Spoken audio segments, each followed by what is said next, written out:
Boa noite a todos, todas, todes. A gente queria dar as boas-vindas a vocês. Bom, com a chuva, acho que tem algumas pessoas ainda chegando, mas mesmo assim, vamos começar. Essa é a última mesa do ciclo Imaginar Futuros, que foi organizado ao longo desse ano. A gente teve esse ciclo, ele é já uma extensão de um ciclo que começou o ano passado. O ano passado, o encontro de abertura contou com a participação do Ailton Krenak, do Emanuele Cottia e da Hannah Limuja. Esse ano nós já recebemos o Malcolm Ferdinand, a Françoise Verger e a Sandra Benites, e a Manuela Carneiro da Cunha e o Felipe Descolar. Esse ciclo foi elaborado e com curadoria minha e da Priscila Gomes. Eu sou a Carol Tonetti, do Núcleo de Cultura e Participação. E nós contamos ao longo desse semestre com a ajuda da Sabrina Fontenelle, que é curadora de arquitetura e design.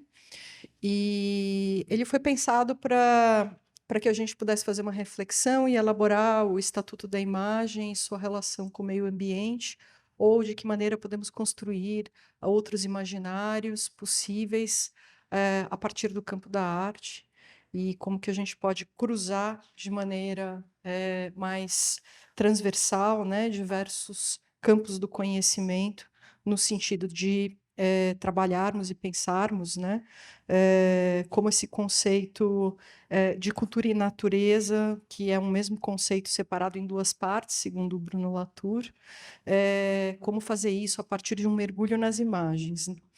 E então a gente recebeu aqui, com parceria junto do consulado francês e da embaixada da França no Brasil, uma série nessa série de encontros nós recebemos artistas, antropólogos, ativistas, cientistas, ambientalistas, sempre em torno dessa busca, dessa investigação.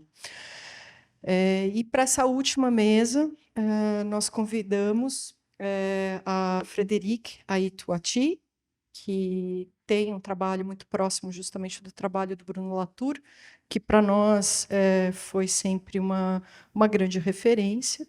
A Frédérique é diretora de teatro e historiadora da ciência, pesquisadora no Centro Nacional de Pesquisa Científica, CNRS, e diretora do Programa de Experimentação em Artes e Política. Formou-se como diretora na Escola Nacional Superior de Lyon e depois no ADC Theatre de Cambridge.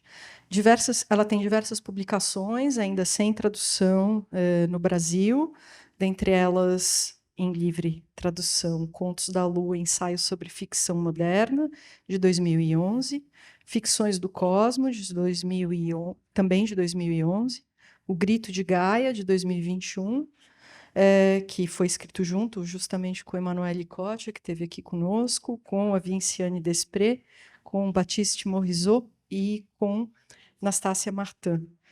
E um livro chamado Terraforma, que é possivelmente um dos livros que vai informar bastante a conversa de hoje, que é um manual de potenciais cartografias que foi escrito junto com a Alexandra Rennes e a Axel Gregoire.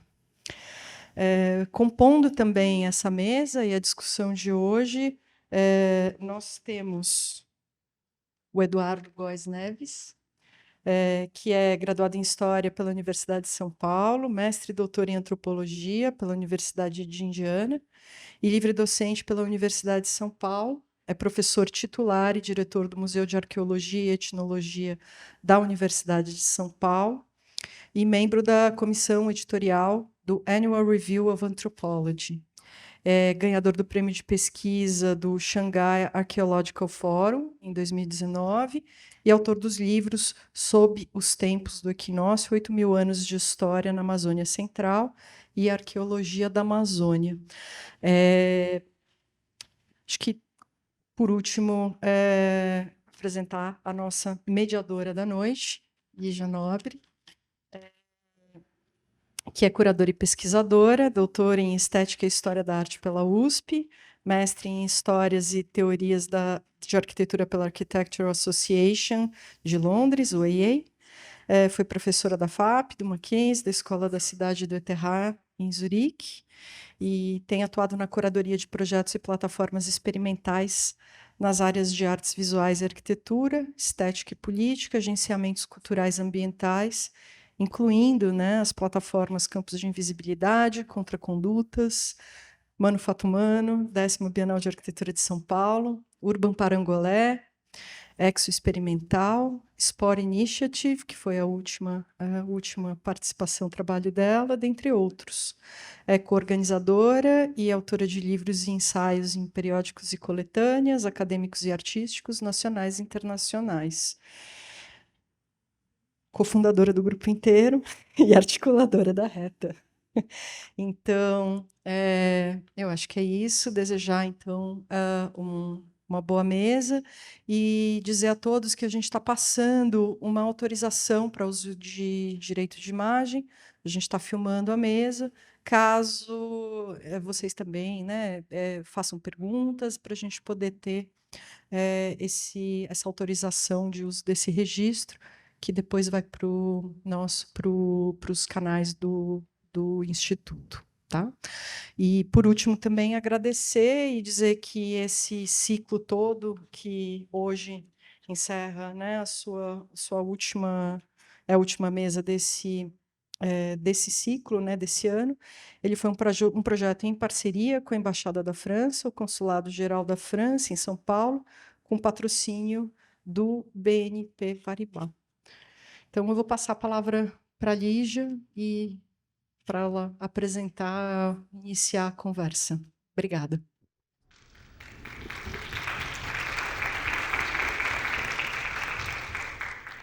Boa noite, é uma alegria, uma honra estar aqui hoje. Agradeço muito o convite do Instituto Miyotaki e da Carol Tonetti, Sabrina Fontinelli, toda a equipe. É realmente muito especial. Eu vou fazer uma pequena introdução, muito breve, e aí passar a palavra para a Frederique Aituati e depois para o Eduardo Neves. Cada um vai ter 40 minutos aproximadamente de fala, para depois justamente a gente abrir para perguntas para todos colocarem, trazerem.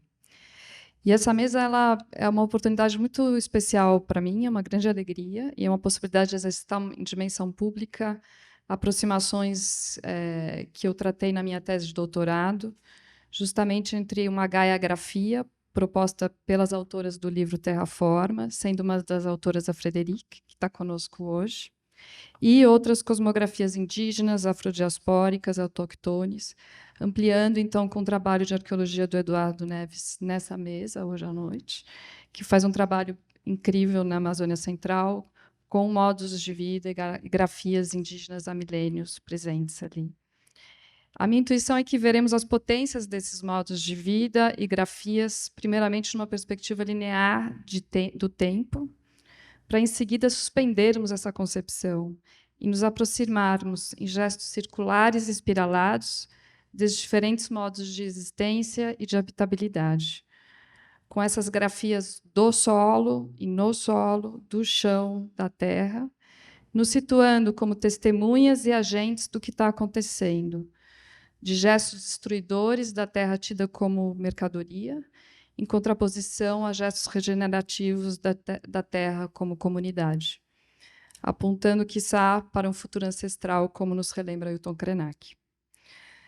Ambos, Frederique e Eduardo, eles convocam uma nova imaginação política, cosmográfica, uma nova postura. Ambos pensam muito debruçados, próximos ao chão, em proximidade com a pele da terra, como diria Latour, em temporalidades e movimentos que buscam reativar esses nossos vínculos com a terra e várias outras dimensões que eles vão desdobrar com a gente hoje à noite. Eu passo a palavra para a Frederique e muito obrigada. Merci beaucoup, Ligia. Bonsoir à tous. Je voulais commencer par vous dire à quel point je suis émue et heureuse d'être ici ce soir avec vous, C'est la première fois que je suis au Brésil. C'est la première fois que je suis en Amérique du Sud. Et c'est la première fois que j'ai l'occasion de rencontrer des gens avec qui j'ai l'impression d'être dans une forme de dialogue intellectuel depuis des années. Comme vous le savez, les liens entre le Brésil et la France sont anciens, profonds. Voilà, je suis venue avec dans mon sac cet étrange livre de Jean de Léry, Voyage en terre de Brésil, de la fin du XVIe siècle, qui est un livre que j'ai dû étudier pour l'agrégation, que je connais presque par cœur, et qui pour moi est la base de tout ce que j'ai fait après sur la question du voyage, de l'inconnu, de l'invisible, de la description. J'ai jamais travaillé sur le Brésil et je ne suis pas anthropologue, mais ce texte de Jean de Léry, pour moi, que j'ai dans mon sac là, que j'ai toujours eu depuis 25 ans, c'est le point de départ d'un certain rapport à la curiosité et au voyage. Et évidemment, cette question de la description de la terre inconnue, c'est aussi une des choses, je crois, qui nous habitent aujourd'hui. Alors, c'est pas la même terre inconnue que Léry, évidemment, heureusement. C'est une terre aujourd'hui qu'on redécouvre autrement. Et c'est un petit peu le sujet de mon talk ce soir. Mais voilà, je voulais remercier, avant de commencer, l'Institut Tomi Otake et également l'ambassade de France, Marion, qui a fait une tournée, qui a organisé une tournée incroyable en quelques semaines, et puis Ligia et tous les gens qui nous ont accueillis magnifiquement ici depuis que nous sommes arrivés. C'est très impressionnant cette chaleur que vous nous donnez dans ce dialogue qu'on commence à faire. Alors, Gaïagraphie, j'étais très heureuse que tu proposes ce titre. Ce titre, c'est pas moi qui l'ai proposé, c'est toi qui l'as proposé, qui est allé le chercher dans Terraforma. Et je crois que c'est une des choses qui nous relie, cette question de l'écriture terrestre. C'est quoi une écriture terrestre? Alors, c'est pas Gaïa, faudra qu'on déplie un peu ce terme de Gaïa. Mais moi, je vous dis tout de suite pourquoi Gaïagraphie était importante pour moi. Le terme vient à nouveau du XVIIe siècle, de micrographia, qui est un texte de microscopie du XVIIe siècle et qui veut dire petites écritures. Et Gaïagraphie, c'est vraiment cette façon de dire comment on regarde la Terre autrement. Le titre donc que j'ai pris ce soir pour mon talk, c'est raconter, dessiner, performer les métamorphoses terrestres. Et je vais essayer de faire deux choses avec vous. D'abord, et là j'aurais besoin de toi, Eduardo, essayer de comprendre qu'est-ce qui se passe, quelles sont ces métamorphoses-là. Dans Terraforma, on essaye par le dessin de représenter des choses qu'on sent, qui sont que la Terre bouge sous nos pieds, de plein de manières différentes, avec effondrement, affaissement, propagation, glissement, effritement, écroulement. Quelles sont les modalités de ces métamorphoses de la Terre? J'ai l'impression que l'une des grandes questions qui nous est posée aujourd'hui, c'est celle de l'habitabilité. C'est pour ça que, tu le disais, Ligia, on s'intéresse au sol énormément. Ça veut dire quoi, habiter aujourd'hui? Ça veut dire quoi, habiter la Terre? Sachant que c'est une Terre qui n'est pas la même qu'avant, qui n'est pas celle de Jean de Léry, justement, qui est une Terre qui bouge aujourd'hui. Et donc, je vous dis que je vais faire deux choses. Pourquoi? Parce que je suis à la fois chercheuse et metteur en scène. Et ça, c'est une manière de parler de là d'où je viens. Je viens de l'histoire des sciences et de l'histoire de la cartographie. Ça, c'est des cartes du XVIe siècle. Et c'était une manière de rentrer dans la Terre par les cartes. Mais vous allez voir que moi, j'essaye de rentrer dans la Terre de façon un peu différente. Mais j'aime me raconter que je suis juste dans une généalogie de gens qui dessinent la Terre, qui essayent de dessiner la Terre et et de la dessiner de différentes manières. Donc ça, c'est la première chose que je vais faire, c'est vous parler de cartes et donc de mon travail de chercheuse. Mais la deuxième chose que j'aimerais faire dans ces 40 minutes avec vous, c'est vous parler de théâtre. Parce qu'en fait, pour moi, c'est très lié, la question de la représentation cartographique et représentation performative. Voilà, je vais essayer ce soir de faire le lien et de vous expliquer pourquoi cette question de habiter est pour moi simultanément, et je dirais indissociablement, une question de recherche et une question d'art, une question d'histoire des sciences et d'histoire de la cartographie et une question de théâtre. C'est pour ça que, encore une fois, je suis si reconnaissante à la fois à l'ambassade et à l'Institut d'avoir accepté de m'inviter à la fois comme chercheuse et comme metteur en scène. Et ça, je vous avoue que ce n'est pas facile, toujours, de faire accepter les deux. Mais pour moi, ils sont étroitement liés. Et je vais essayer de vous expliquer pourquoi.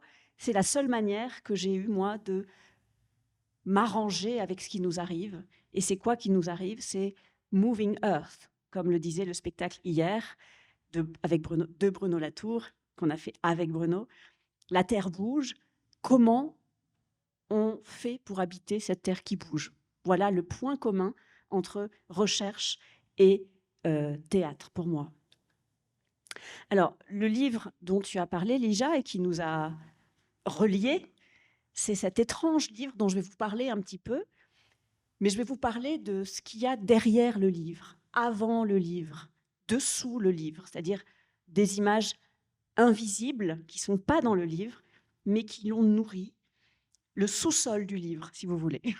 C'est un livre sur le sol, c'est un livre sur l'écriture du sol, sur l'écriture de la terre, mais c'est aussi un livre très étrange que j'ai fait avec deux architectes, Alexandra Arène et Axel Grégoire, qui ont été cités tout à l'heure. Et c'est très important pour moi de revendiquer de plus en plus dans mon travail de chercheuse et de metteur en scène les alliances, les collectifs. Moi, j'arrive plus à travailler toute seule, en fait, pour tout vous dire. C'est pour ça que je suis tellement contente d'être là ce soir. Je ne comprends plus comment on peut signer aujourd'hui un livre tout seul. Je ne comprends plus. Au théâtre, on ne sait pas faire déjà. Au théâtre, on est toujours 3, 4, 10. Mais en recherche aussi, moi, j'ai de plus en plus besoin de ces alliances pour faire ces choses étranges que sont les livres que je fais avec maintenant les architectes. Donc ça, c'est l'un des points communs avec Lija. Moi, je pense que dans une autre vie, j'étais architecte ou je suis une architecte ratée, je ne sais pas, mais j'ai une passion pour l'architecture, mais je ne sais pas faire. Donc, j'ai besoin de gens qui m'aident à saisir l'espace. Et là, on voit bien déjà le point commun entre recherche et théâtre. C'est deux manières de parler d'espace, c'est deux manières de parler de comment on habite aujourd'hui, cette grande question de l'habitabilité. Et cette grande question que posait Bruno Latour, où atterrir, hein? Dans quel espace? C'est quoi cette terre inconnue? Et encore une fois, ce n'est pas la même terre inconnue que la terra incognita du XVIe siècle, mais c'est une forme de terre inconnue quand même. Alors, terra forma, vous entendez la résonance avec terra incognita. C'est d'abord un livre qui pose cette question de la représentation. Je vous ai juste mis une phrase, après il n'y aura que des images, c'est promis. C'est la question des phénomènes de métamorphose qui nous échappent. Hein. Je lis juste cette phrase. Si certains des phénomènes auxquels nous assistons, érosion des sols, épuisement des ressources, accélération de l'espace-temps, intensification des zones polluées, nous échappent par leur ampleur, leur durée, leur portée, c'est par le développement de nos techniques de représentation que nous pouvons espérer mieux les comprendre. Et donc, parmi ces techniques de représentation, il y a donc ces gaïagraphies. Hein, c'est tout le projet est là. Comment décrire, écrire, raconter, représenter des choses qui sont extrêmement difficiles à saisir parce que déjà, nous sommes en train de les vivre et elles déstabilisent profondément ce qu'on croyait être le socle, hein, quelque chose qui ne bouge pas.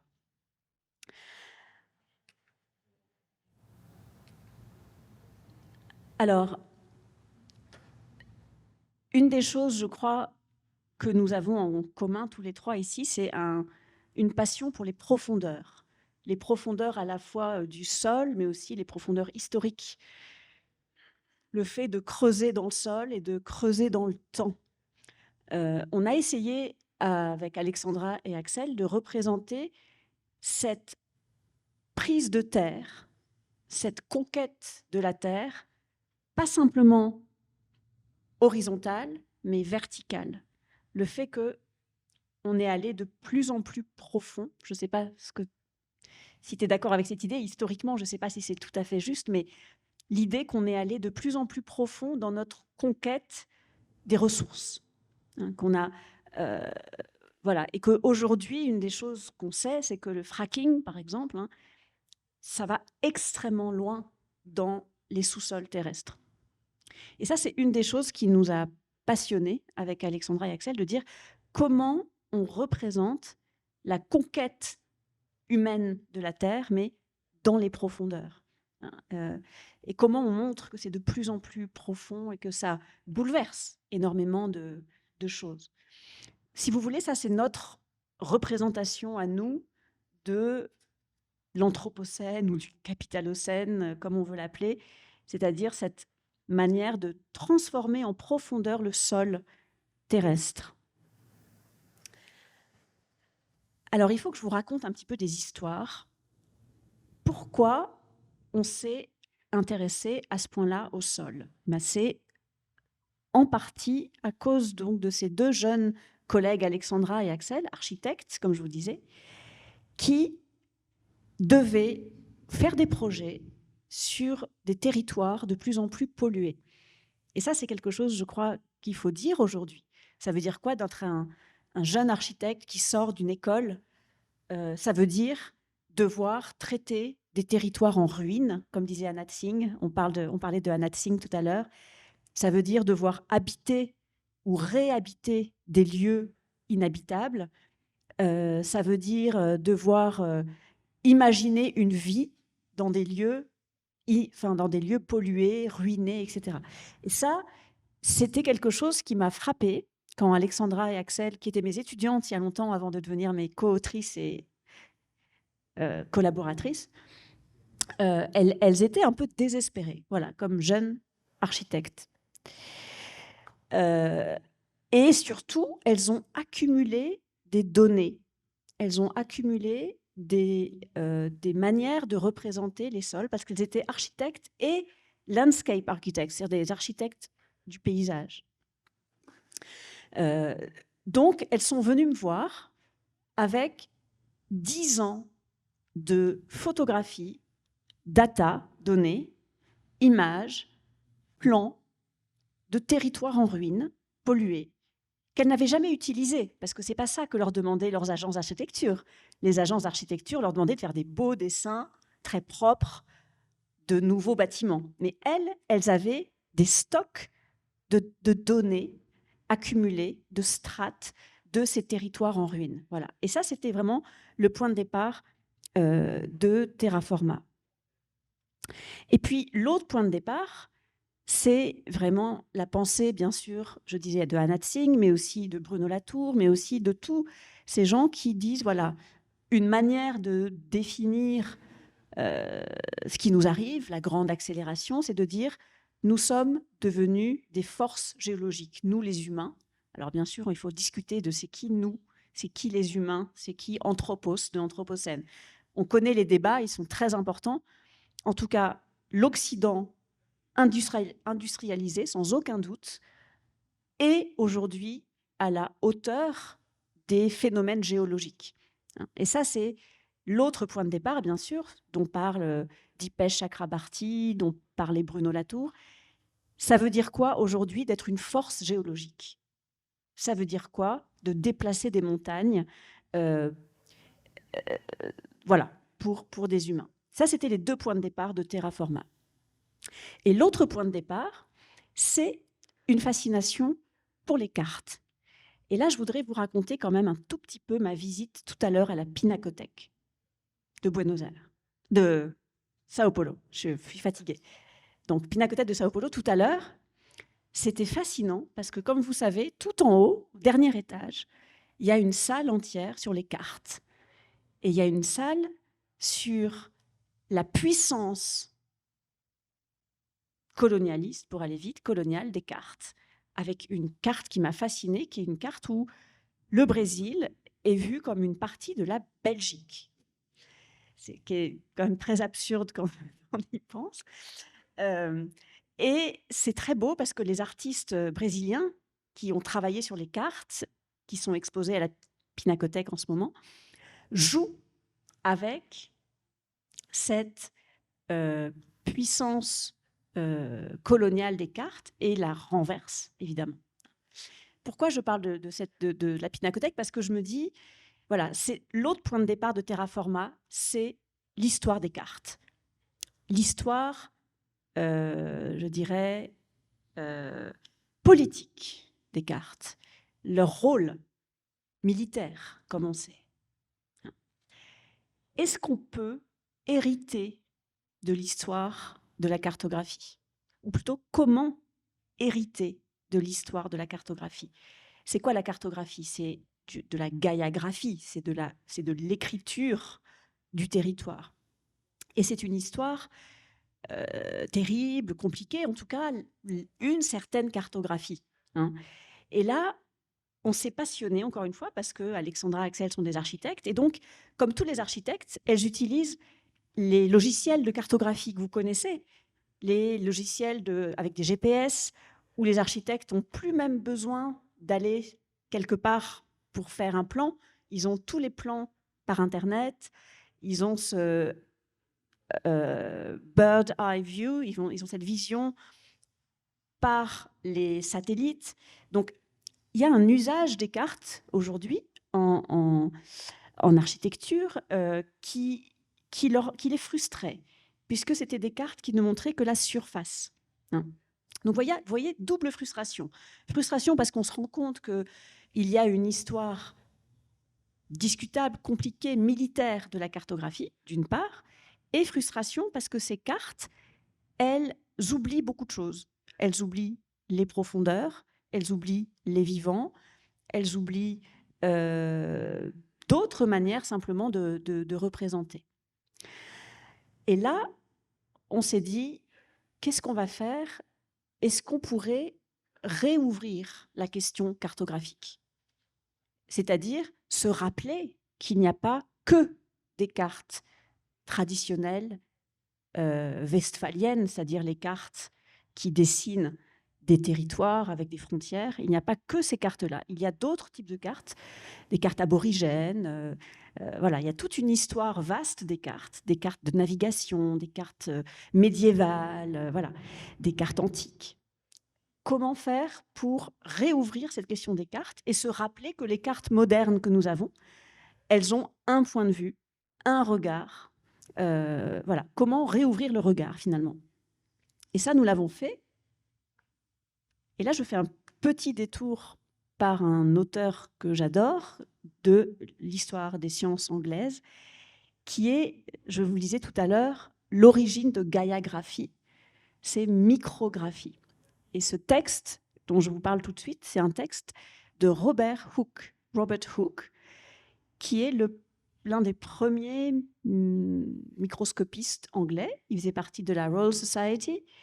Et il publie en 1665 ce texte que j'adore, qui s'appelle Micrographia, donc les petites écritures, les écritures minuscules.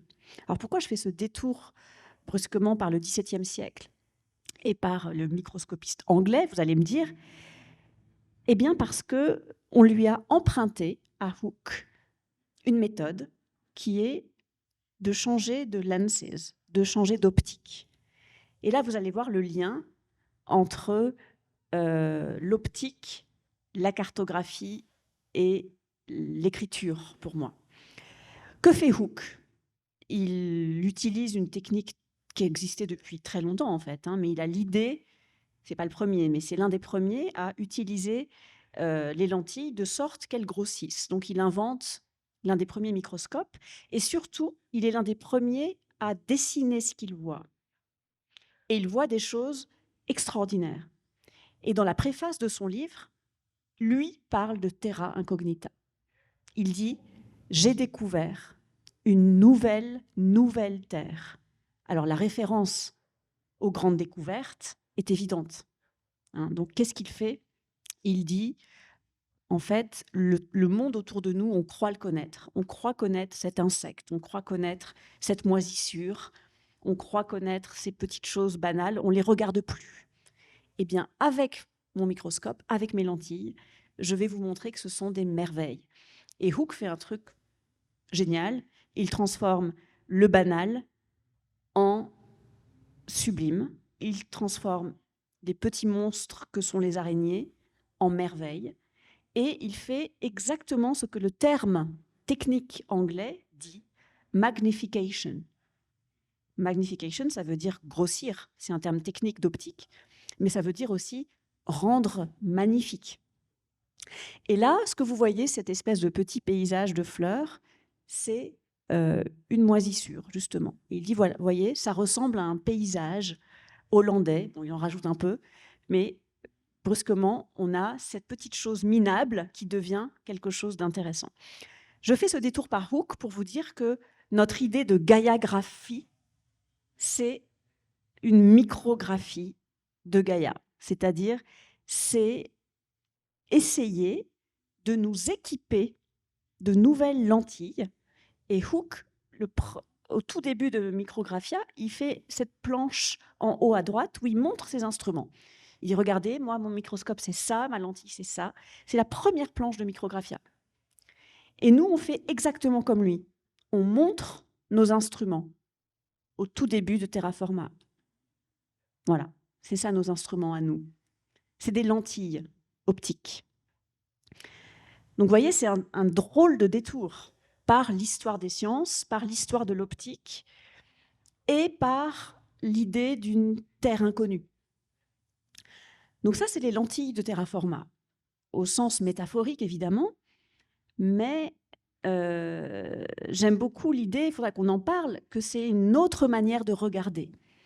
C'est-à-dire que les nouvelles cartes qu'on va essayer de décrire, j'allais dire, de dessiner, c'est des cartes qui déplacent à chaque fois un tout petit peu notre regard. C'est-à-dire qu'elles ont chacune une ambition minimale. Et l'idée, c'est que c'est un tout petit geste, à la fois conceptuel et optique, qui va nous permettre de décrire autrement. Donc pour moi, il y a un lien très fort entre optique et description, si vous me suivez, entre outillage et narration.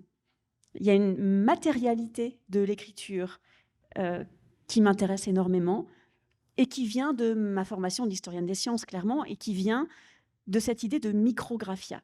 Et je fais un tout petit détour, après j'arrête, mais je suis vraiment passionnée par cette idée de livre de la nature, qui est une très vieille idée de la Renaissance, de Book of Nature. Tout est écrit en petites écritures à l'époque. C'est toute la conception même... c'est une conception très, très chrétienne hein, du livre de la nature de Dieu. Mais ce qui est intéressant, c'est que ça va devenir au XVIIe siècle la base d'analyse kabbalistique de la nature. Enfin, voilà, cette idée que le monde est écrit, c'est une idée que je trouve très belle pour nous aujourd'hui. Ça veut dire quoi? De lire la terre. Et là, on voit bien que ça résonne avec énormément de choses qu'on entend, c'est-à-dire... on en parlait juste avant, ça veut dire quoi d'écrire un paysage, par exemple? Ça veut dire quoi de lire un paysage? Ça veut dire quoi de déchiffrer un paysage? Voilà. Et ça, c'est des choses qui nous semblent assez nouvelles, parce qu'elles nous touchent, mais en fait qui sont très anciennes. Et moi, c'est ça qui m'intéresse, c'est de faire le lien avec ces choses très anciennes. Donc pour vous dire, on fait quelque chose qui a l'air très étrange, mais qui est en fait est ancré dans cette histoire longue de l'outillage pour décrire. Alors, je vais vous décrire, je crois que je n'ai pas beaucoup de temps qui me reste, je vais vous décrire certaines de ces lentilles, certaines de ces nouvelles manières de regarder. Alors, quand même un petit résumé de tout ce que j'ai raconté. À quoi ça sert de s'équiper de ces lentilles optiques? Il y a cette idée qui était dans le livre que tu viens de me donner, Lija, de révéler quelque chose d'invisible ou d'infravisible. En tout cas, il y a cette question de comment voir quelque chose qu'on ne voit pas ou qu'on ne voit plus, que ce soit souterrain ou minuscule ou trop lointain ou pollué mais invisible. Enfin voilà, il y a cette question de l'invisible. L'autre chose, et je vous l'ai raconté tout à l'heure, c'est cette question de comment faire une cartographie qui ne soit pas surplombante, qui soit à ras de terre et qui sorte de cette tradition de la cartographie comme vision de haut. Et puis, très important, et je vais m'attarder un peu sur ce troisième point parce que j'en ai pas encore beaucoup parlé, c'est cette question de repeupler les cartes en essayant de représenter tous les acteurs qui les font. Et là, je vais quand même un tout petit peu essayer de vous expliquer le titre Terraforma. C'est l'occasion grâce à cette slide. Ça veut dire quoi repeupler les cartes? Déjà, ça part du constat, je vous le disais tout à l'heure, qu'elles sont un peu vides, les cartes. Elles sont pleines d'artefacts humains, elles sont pleines de nos routes, elles sont éventuellement géologiques, elles peuvent montrer des tas d'informations, elles peuvent être toponymiques, mais elles ne donnent pas à voir les êtres. Très peu, les êtres vivants.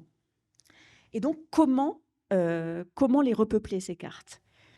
Pourquoi c'est important de les repeupler? Et ça, c'est quelque chose qui est très important pour nous parce que c'est une espèce de renversement, je dirais presque cosmologique, que tous les collègues avec lesquels on travaille, Renaud Latour, Anna Tsing, j'en ai parlé, mais aussi Emmanuel Ecochia, nous font faire. Ils nous font faire un renversement cosmologique que je vais essayer de vous résumer en une phrase, et donc je ne vais pas réussir, qui est de dire que l'espace n'est pas un contenant avec à l'intérieur des êtres, mais il est produit par les êtres. Et je pense que tu auras des choses à dire là-dessus. L'espace est constamment produit. C'est ce que nous apprend la biologie moléculaire, c'est la biologie, oui, la biologie, c'est ce que nous apprend l'histoire longue de la Terre, c'est ce que nous apprend l'histoire des roches, et évidemment, c'est ce que nous apprend l'histoire humaine des artefacts, des villes, mais aussi des forêts. Donc en tout cas, on produit l'espace, il n'est pas donné.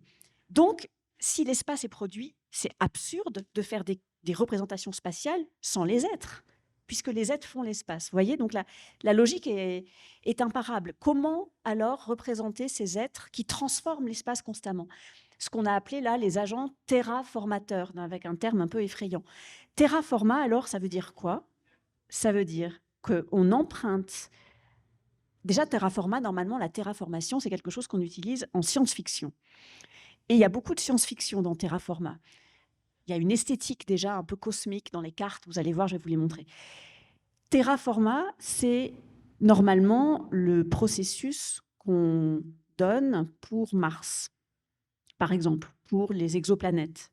C'est l'idée qu'on va pouvoir s'installer sur d'autres planètes si on les terraforme, c'est-à-dire si on les transforme en terre habitable. Mais nous, on utilise ce terme à contresens, volontairement, en disant non, la terraformation, c'est pas un truc de science-fiction et de SpaceX qui va construire des trucs sur Mars pour terraformer. C'est le processus même de Gaïa, dirait Bruno. C'est le processus même qui fabrique la Terre. C'est la production de la Terre par les vivants. Donc terraforma signifie ça, signifie comment on représente cette fabrication du terrestre, cette fabrication constante par les humains, mais pas seulement. Et donc j'ai essayé de coller au titre que tu nous avais donné, Lija, pour ce soir, Gaiagraphie. C'est quoi en fait Gaiagraphie? C'est vraiment un projet de transformation du regard par cet équipement à la fois optique et conceptuel dont je vous parle ce soir. Alors, quelques-unes de ces lentilles, je vais passer rapidement parce qu'elles sont dans le livre et je pense que c'est plus marrant de vous raconter l'histoire du livre et ce qui vient derrière que le livre lui-même. Mais on a fait des modèles qui sont nos lentilles. Et on a essayé de les appliquer à chaque fois sur un territoire précis. Donc là, le modèle sol, c'était la technique qu'on a trouvée, et je dois dire que c'est Alexandra qui a eu une idée folle et très simple, qui était de retourner la Terre comme un gant et de mettre au centre l'atmosphère et à l'extérieur la très fine couche qu'on appelle la zone critique. C'est une espèce d'anamorphose en optique. Hein. Une anamorphose, c'est une espèce de déformation. On déforme, si vous voulez, la zone critique pour la voir mieux, le sol. Le sol, normalement, il est tellement fin, le sol habité par les vivants, il est tellement fin qu'on ne le voit pas. Et on applique ça sur la vallée de la Chimie à Lyon. Donc, pourquoi ? Parce que c'est ce que je vous disais tout à l'heure, c'est là qu'elles avaient des données, c'est là qu'elles avaient accumulé des données très précises sur les sols pollués. Et donc, cette première lentille de retournement, c'est la tentative pour donner de la place, très concrètement sur la page, donner de la place au sol et nous permettre de rentrer dans le sol, au moins visuellement. Voilà, donc les pages en bleu de Terraforma sont les pages lentilles, si vous voulez, sont les pages outils, et les pages en noir sont les pages science-fiction, en gros. C'est-à-dire qu'on recrée des espèces de planètes, mais de globes, mais en fait, c'est pas du tout la Terre, ça. C'est un tout petit bout. C'est local. Ça a l'air d'être global, et c'est très trompeur parce que c'est rond, mais en fait, c'est la vallée de la Chimie à Lyon, retournée sur elle-même comme un gant, pour voir ce qu'il y a dessous, si vous me suivez bien. Comme une espèce d'écorché, on disait au XVIe siècle, en anatomie. C'est une espèce d'anatomie du sol qui nous permet de donner à voir les choses que normalement, on ne voit pas trop. Voilà. Je ne m'attarde pas, mais vous voyez, par rapport à tout à l'heure, il y a toujours cette obsession des profondeurs. Jusqu'où on va ? On a mis un volcan, il n'y a pas de volcan à Lyon, je vous rassure, on a mis un volcan pour montrer jusqu'où va comment dire, pour aller jusqu'au manteau. Et puis, on a mis juste à côté un déchet nucléaire avec le petit signe, là, c'est tout en bas, et pour montrer à quel point c'est profond aujourd'hui, cette pénétration humaine des sols. Voilà donc une de nos lentilles, le sol. Je vais beaucoup plus vite sur les autres et on pourra y revenir après dans la discussion si vous voulez. Mais ce qui est intéressant, et ça c'est pour faire le lien avec la pièce de théâtre d'hier, de Moving Earth et de Inside, c'est qu'on essaye, par ce petit changement optique et conceptuel, on essaye de changer une représentation globale de la Terre en quelque chose de beaucoup plus petit, de beaucoup plus modeste, mais aussi qui essaie de donner à voir autrement le sol. C'est vraiment une transformation du regard. L'autre petite lentille qu'on a imaginée, c'est le deuxième chapitre. On a volé le concept à notre ami Emanuele Coccia, qui parle de point de vie et qui nous dit, voilà, il faudrait passer d'un point de vue à un point de vie, dans son magnifique livre « La vie des plantes ». Et on s'est dit, mais comment on pourrait représenter le point de vie d'Emanuele ? Donc ça, c'est une tentative pour représenter ce qui est la grande question de la cartographie et de la peinture occidentale. Donc c'est délirant. On a été habitué à représenter des points de vue, des perspectives. Et ça veut dire quoi ? De changer le regard et de partir du point de vie, c'est-à-dire de sortir de ce fameux point de vue surplombant dont je vous parlais au tout début, hein, et de revenir, par exemple, à un point de vie d'arbre. Et ce qui est intéressant avec le point de vie d'Emanuele, c'est que ce n'est pas forcément humain. Et ça, donc on en a fait plein après des essais à partir de ces lentilles-là. Donc notamment Alexandra et Axel, elles ont fait des points de vie d'arbres très précis dans telle ou telle région pour montrer que ça veut dire quoi de capter le monde pour un arbre. Voilà. Je passe un peu vite sur la troisième que j'aime beaucoup parce que c'est une carte de navigation c'est une espèce de portulan. Je ne sais pas si vous connaissez les portulans, les navigation maps du XIIe siècle. Mais là, on s'est dit, comment représenter l'espace à partir des points de vie, justement? Si on enlève complètement le fond de carte et qu'on ne représente l'espace que par les êtres qui le fabriquent, si vous me suivez, c'est ce que je vous disais tout à l'heure, qu'est-ce que ça produit? C'est assez spéculatif comme carte, je l'admets. On prétend dans Terraforma que c'est la carte du Grand Paris, ça, parce que toutes les données sont des données du Grand Paris, mais c'est pas la carte du Grand Paris. C'est-à-dire c'est une certaine manière de représenter quelques entités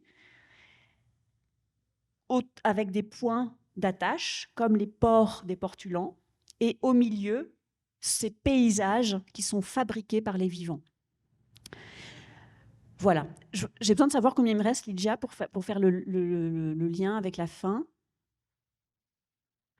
5 minutes? OK. Alors, je vais essayer de conclure en vous montrant mes dernières images pour vous dire un petit peu où on en est et pour ouvrir la discussion avec toi. Déjà, je vous montre les étranges cartes qu'on a produites. Hein. Donc, à chaque fois, c'est une transformation du regard. Ça, c'est pour représenter les frontières, non plus comme des lignes, mais comme des espaces habités. Ça, c'est pour représenter une ville, par exemple, ce qui peut être pratique pour les architectes, comme un espace-temps, et pas simplement comme un espace. Et donc là, on s'est servi des partitions de musique contemporaine, pour essayer de montrer à la fois l'espace et le temps. Ça, c'est un effort, une tentative pour représenter non pas les ressources extractivistes, mais la multiplication des sources. On pourrait en parler longuement. Et ça, c'est lié à la série Futur imaginaire, imaginaire du futur. Comment on réhabite les territoires en ruine avec une espèce de boussole temporelle. C'est beaucoup trop condensé, mais pour vous dire que chacune de ces cartes s'appuie sur, encore une fois, beaucoup de réflexions qui ne sont pas les nôtres, qui sont celles d'autres philosophes, anthropologues avec lesquels on travaille. Et nous, c'est une tentative pour dessiner ces questions-là. C'est des cosmogrammes, en fait. On a ce terme-là avec Lija en commun. Et la raison pour laquelle je voulais donc finir par quelques images, c'était de vous donner l'origine imaginaire, pour moi, de ces cartes. Et on revient au XVIe et au XVIIe siècle. Et ça, c'est des images que j'adore de Kircher, Athanasius Kircher, qui était un extraordinaire polymathe, comme on disait à l'époque, c'est-à-dire savant, qui a essayé, lui aussi, de représenter l'intérieur de la Terre. Et on a en commun, avec Kircher, si j'ose dire, cet amour de l'intérieur de la Terre et cette espèce d'organicité quand même, vous voyez. J'ai mis du temps à réaliser que Terraforma, c'était une vision quand même très organique du sol. Et chez Kircher aussi, puisque la Terre était vivante au XVIe siècle, évidemment. Les réseaux de feu, de volcans et d'eau, ça aussi, c'est pas mal. Tout ça, c'est dans un livre extraordinaire qui s'appelle Le Mundus Subterraneus, le monde souterrain, qui date du milieu du XVIIe siècle. Exactement la même époque que Robert Hooke. Voilà le lien que j'assume complètement entre Kircher et Terraforma, vous le voyez. Et puis l'autre carte que je voulais vous montrer, c'est aussi l'imaginaire, c'est le lien entre les portulans. Les portulans, donc, qui sont ces cartes qui, à partir du XIIIe siècle, n'étaient plus utilisées parce qu'on a trouvé d'autres moyens de navigation, mais c'est des cartes de navigation qui sont merveilleuses pour nous parce qu'elles montrent des courants et des vents. Et c'est des cartes pour se repérer dans un espace liquide. Et si on prend au sérieux Moving Earth, comme disait Bruno, on est dans un espace liquide à nouveau. Ou Deleuze parlait d'espace liquide. Donc, on est obligé de s'équiper de nouvelles cartes de navigation, nous aussi. Donc, les portulans, vous le voyez, c'est l'inspiration directe pour ça, pour nos cartes bizarres de Paris.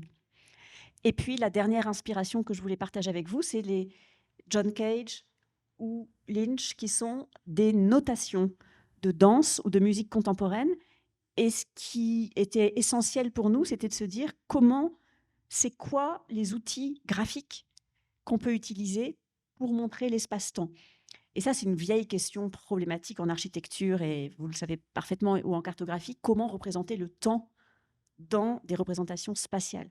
Et on s'est dit que la musique pouvait nous aider, la musique contemporaine. Voilà, vous voyez, l'inspiration est directe. Voilà, et ça permet ensuite, ça c'est assez marrant, c'est une représentation du 10e arrondissement à Paris, et il y a 3 gares, et on voit bien que c'est des espaces-temps extrêmement différents et en même temps qui s'emboîtent. Donc ça permet de faire des choses après assez amusantes en termes de représentation urbaine aussi. Je fais juste pour le plaisir défiler maintenant cette deuxième partie dont je vous avais parlé, mais qui va devenir ma conclusion, qui est comment on passe des cartes au théâtre. Et pourquoi, pour moi, c'est la même question, bizarrement, que je travaille par la recherche avec des architectes et par le théâtre avec Bruno Latour et maintenant Duncan Evenou et aussi Emmanuel Ecochia. Pourquoi le théâtre prend ou s'articule et dialogue avec cette question-là? Parce que c'est aussi une question d'espace. Et c'est aussi une question de représentation de l'espace. Donc là, c'était l'image que Bruno Latour a prise de l'avion, image cartographique classique de la banquise, sauf que Bruno nous raconte dans Inside qu'on ne peut plus être à l'extérieur de cette image puisqu'on est pris à l'intérieur de cette image qui nous crie dessus avec le visage de Munch que vous voyez. Et le début de la trilogie terrestre, c'est une question de changement de regard, pour moi, vraiment, de changement de point de vue. On ne peut plus être dans l'avion. Ou même si on est dans l'avion, en fait, on est pris dans le paysage que l'on regarde. On n'est plus du tout à distance. Vous voyez que c'est la même question que Terraforma. Et on a joué ensuite, j'ai joué avec Bruno, de dispositifs théâtraux pour essayer de changer ce point de vue. Ça, c'est dans Inside, où Bruno est à l'intérieur de ses propres images, à l'intérieur de la Terre, à l'intérieur des images de sédiments et de géologie, et à l'intérieur de ces images de gaiagraphie. Et ce que je voulais partager avec vous ce soir, c'est que pour moi, non seulement les questions sont liées, mais les images sont liées. C'est-à-dire que les images de Inside sont faites par Alexandra Arène et Axel Grégoire, qui ont fait Terraforma avec moi. En fait, il y a un lien direct entre le processus théâtral qui devient un processus de recherche. Et ça, pour finir, c'est Bruno qui montre le sol et qui dit « Regardez, le problème de Gaïa, c'est qu'elle n'a pas de graphia. Le problème de Gaïa, c'est qu'elle n'a pas de représentation, ou très peu. » Et donc, il joue avec cette espèce d'image impossible et il montre ça par terre.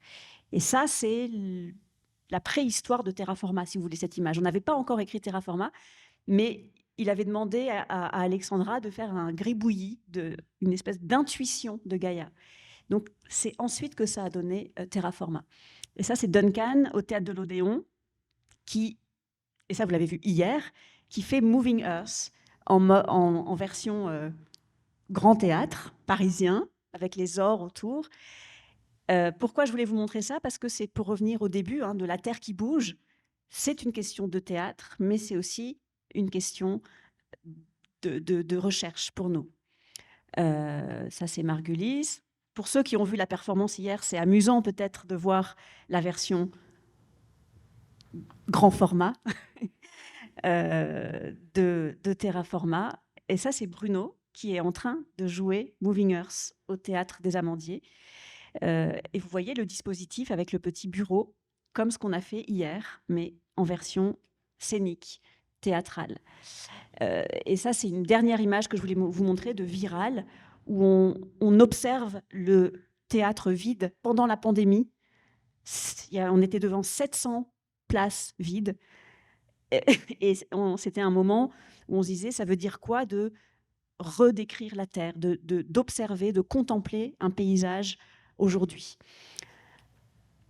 Voilà. Et là, ma dernière image, elle a été faite par des étudiants. C'est pour dire que le projet Terraforma, c'est un projet de démultiplication des cartes et de continuer à déployer les modes de représentation et pas du tout que par nous-mêmes, le plus possible avec des étudiants, des collègues, des gens qui inventent leurs propres lentilles et leurs propres terres inconnues.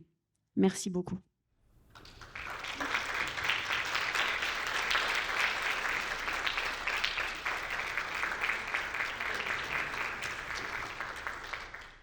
Bom, boa noite. Prazer estar aqui. Eu queria agradecer muito pelo convite. Obrigado, Gabi. Obrigado, Sabrina. Obrigado, Lígia. E obrigado, Frederico, também, pela oportunidade de estar aqui.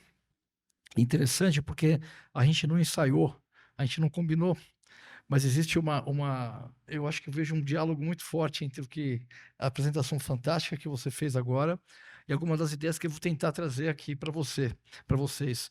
E eu sou arqueólogo, né? Acho que é importante falar sobre isso. E uma delas é uma questão que você tocou, é que para nós, arqueólogas e arqueólogos, o solo é uma forma privilegiada de registro, né? Nós buscamos obter informações históricas a partir, né, de um exame minucioso, cuidadoso dos registros que estão guardados em amostras de solo. Vou mostrar isso aqui daqui a pouco.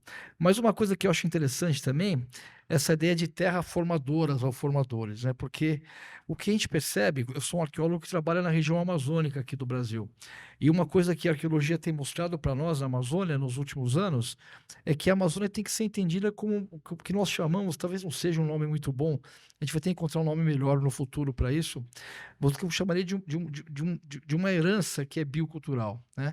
A floresta amazônica, as florestas tropicais, elas têm essa imagem muito forte de últimos espaços inexplorados e vazios no nosso planeta, mas o que a arqueologia fala para nós, uma vez mais, é que existe uma história que tá ligada a uma presença indígena muito antiga e muito numerosa que formou esses biomas que existem, que compõem a Amazônia hoje em dia. Eu participei, está todo mundo super preocupado, né, com a Amazônia, com a destruição da Amazônia. Eu participei algumas semanas atrás de um evento sobre o futuro da Amazônia. E eu sou arqueólogo, né? A minha viagem é com o passado, na verdade, né? Eu comecei a minha fala dizendo que eu acho que o futuro da Amazônia é o passado, na verdade. Eu acho que a gente tem que aprender um pouco algumas lições que vêm do passado e que podem ser lidas, por exemplo, nas camadas de solo, para tentar pensar em maneiras mais interessantes de viver não só na Amazônia, mas no nosso planeta. Então, o que eu queria fazer aqui hoje para vocês é rapidamente uma pequena apresentação. Eu queria falar um pouco sobre algumas coisas que eu acho que são interessantes sobre esse passado da Amazônia e propor uma conversa com a apresentação da Frederica e com a mediação da Lígia. Se eu estiver falando muito rápido, vocês me avisam, porque eu tenho essa tendência, às vezes, de começar a falar rapidamente e é uma tragédia para quem está fazendo. Queria agradecer o trabalho de vocês, intérpretes, também. Muito obrigado.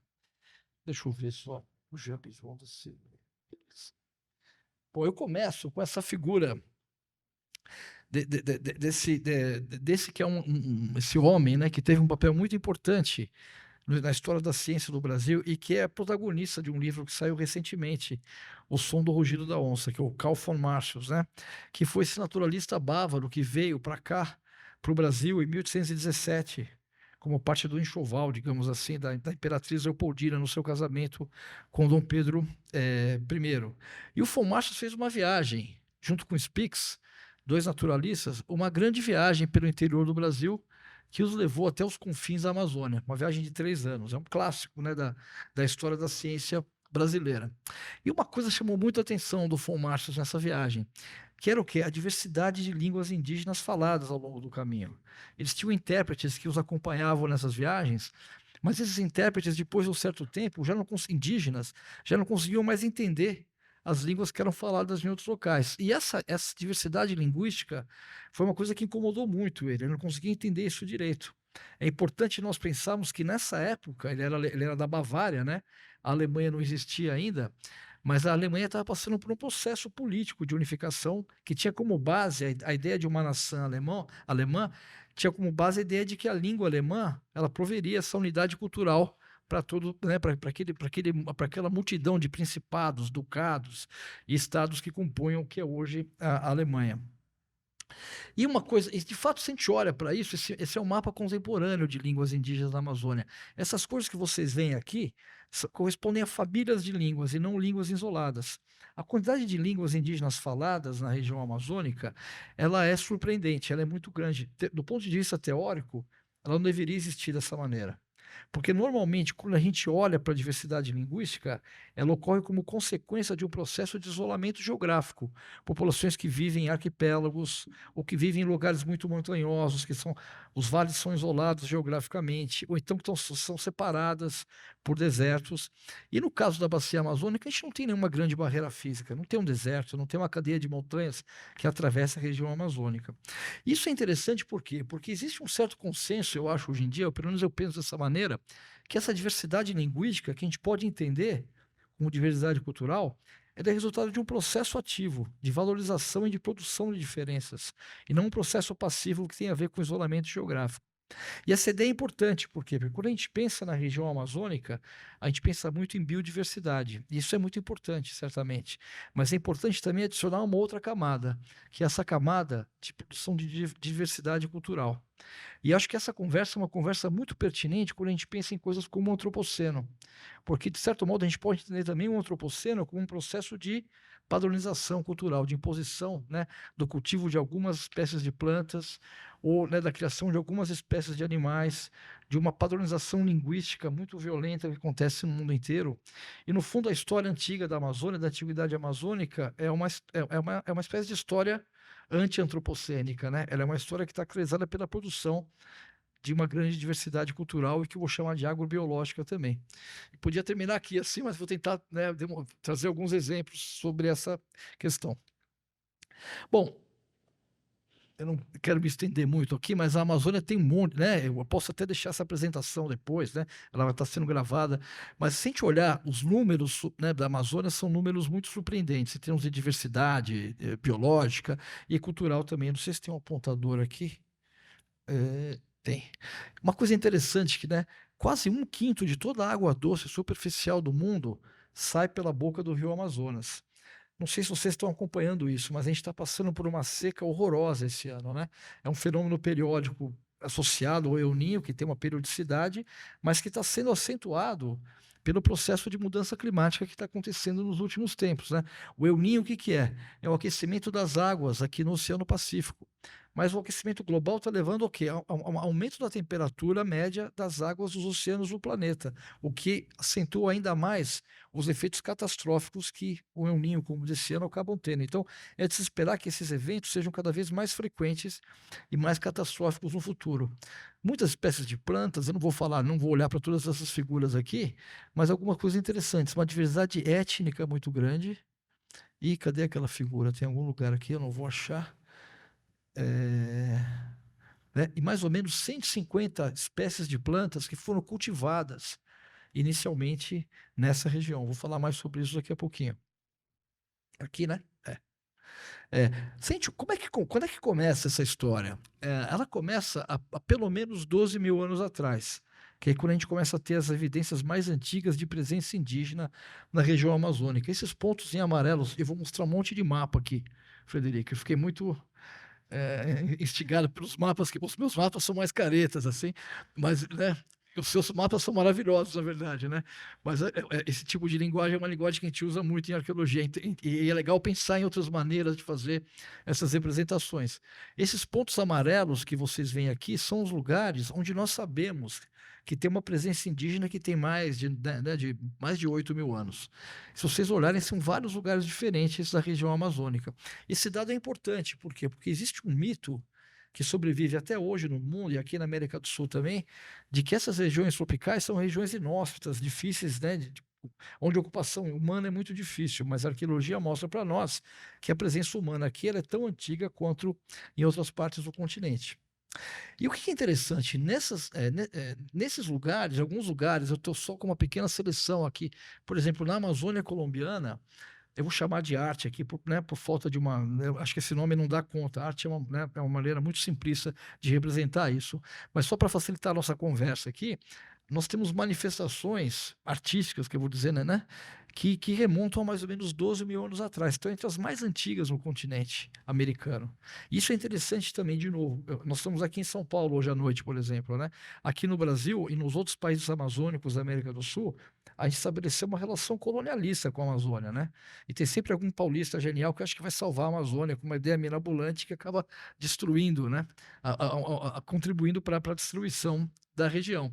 Mas esses dados arqueológicos mostram para nós que existe uma capacidade criativa, digamos assim, que está presente desde o começo da ocupação indígena da região. Uma outra coisa interessante também, esse mapa já é um pouco antigo, mas ele funciona para a conversa de hoje. Se vocês olharem aqui, vocês vão ver esses lugares que estão marcados com esses retângulos, são os lugares onde nós sabemos que nós temos evidências antigas do que a gente chama do processo de domesticação de plantas, né? Seriam centros de neolíticos, digamos assim. O neolítico é uma categoria que foi criada na arqueologia e que saiu de dentro do âmbito acadêmico, né? A ideia é o processo através do qual nossos ancestrais deixaram de ser caçadores e coletores, ou caçadoras e coletoras, e se tornaram agricultoras. E nós sabemos que essa história aconteceu em vários lugares do mundo de maneira independente. O local mais conhecido talvez seja aqui o Crescente Fértil, o Levante, que está ali no Oriente Médio, na Palestina, né? E na região dos rios da Mesopotâmia, mas nós temos centros na China também, temos um centro importante aqui na Mesoamérica, e aqui na América do Sul, existem 3 aqui nessa carta, nesse mapa, mas a gente tem pelo menos 2 centros. Um que está nos Andes, onde a batata e a quinoa foram cultivados inicialmente, e nós temos um grande centro aqui nas áreas tropicais do norte dos Andes, mas também na região amazônica. E nossos trabalhos, eu vou falar mais sobre isso daqui a pouquinho, mas a gente tem trabalhado, nós temos tentado entender como é que foi essa história da relação dos povos antigos da Amazônia com as plantas. E um dos lugares onde a gente está trabalhando é esse sítio chamado Teutônio. Isso aqui é um sítio, não dá para ver, a gente não tem arquitetura de pedra na Amazônia.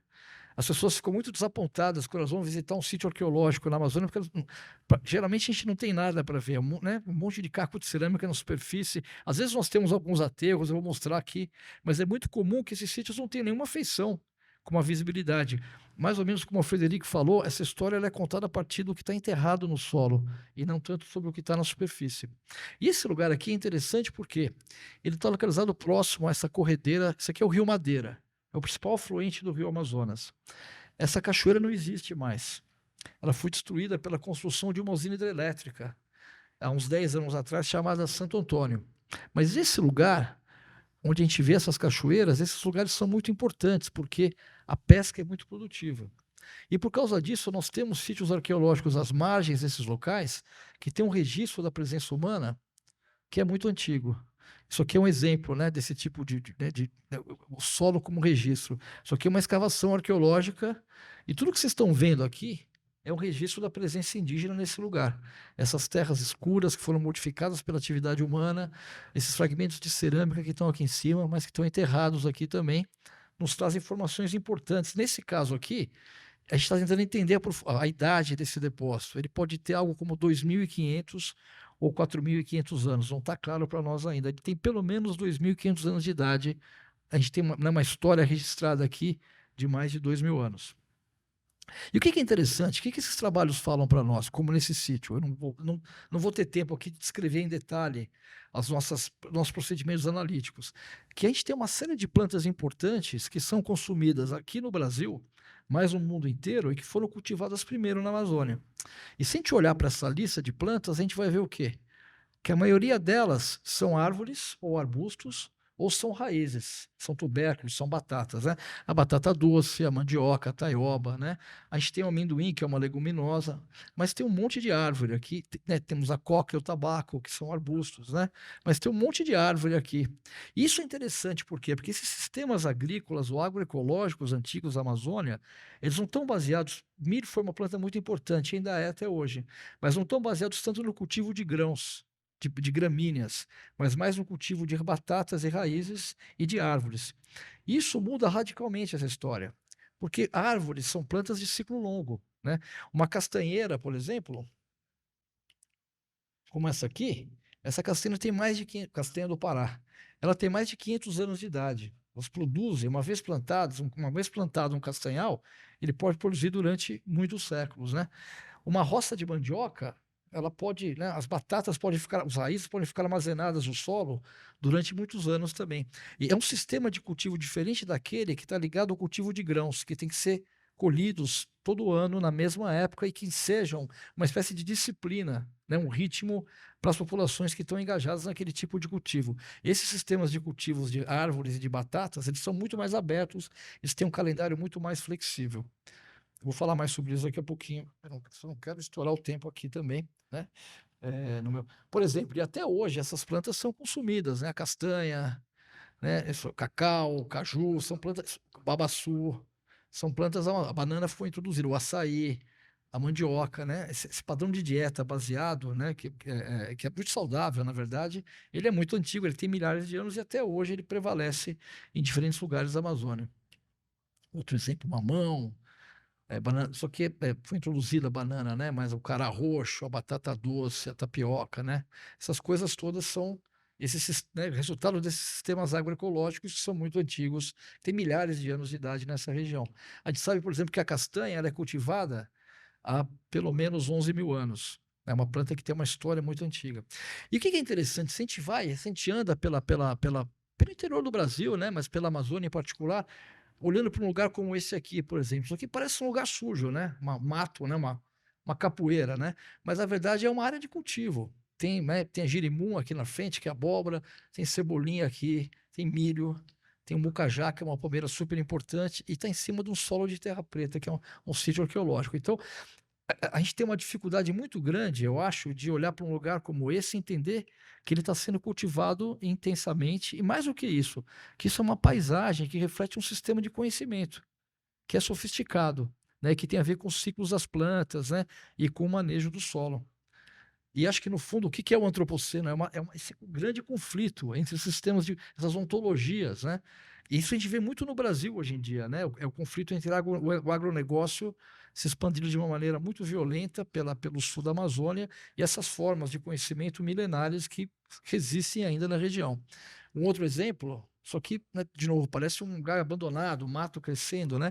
Mas é um jardim plantado pela moradora aqui dessa casa. Tem uma bananeira aqui na frente, tem um monte de árvore frutífera e muita planta ornamental, né? Esse espaço que parece um espaço abandonado, na verdade, é um espaço que é cultivado a partir de uma lógica, de uma ontologia que é diferente das ontologias que estão se impondo em vários lugares do mundo hoje em dia.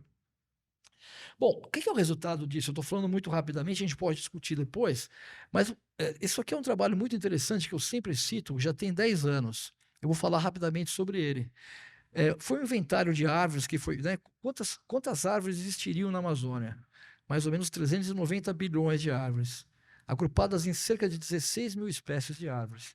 Aí vem um dado super interessante. Dessas 16 mil espécies, apenas 227, portanto 1,4%, corresponde a quase metade de todas as árvores da Amazônia. Então tem muita diversidade, tem muita espécie diferente, mas uma parcela muito pequena está super representada. São as espécies que a gente chama de hiperdominantes. E se a gente olhar para essa lista, vou pular isso aqui, a árvore mais comum na Amazônia é o açaí. Isso aqui é o açaí do mato, né? Isso aqui é a mesma coisa, um sítio arqueológico, parece um lugar abandonado, né? Que tem o mato está crescendo, mas a gente tem açaí aqui na frente, tem mamão, tem pupunha, tem laranja, em cima de um solo de terra preta. São locais que estão sendo cultivados a partir dessa outra lógica, que é uma lógica aberta para a natureza, que deixa a natureza entrar. Qual que é o contraste? Se a gente olhar hoje, por exemplo, para a agricultura de precisão, onde praticamente cada indivíduo, né, recebe uma quantidade específica de nutriente voltada para as demandas daquela planta específica, é uma única espécie, transgênica geralmente, né? São sistemas hipercontrolados, e não é à toa que existe uma conexão muito forte entre uma perspectiva política mais totalitária, eu diria até fascista, e essas formas de cultivo hipercontroladas.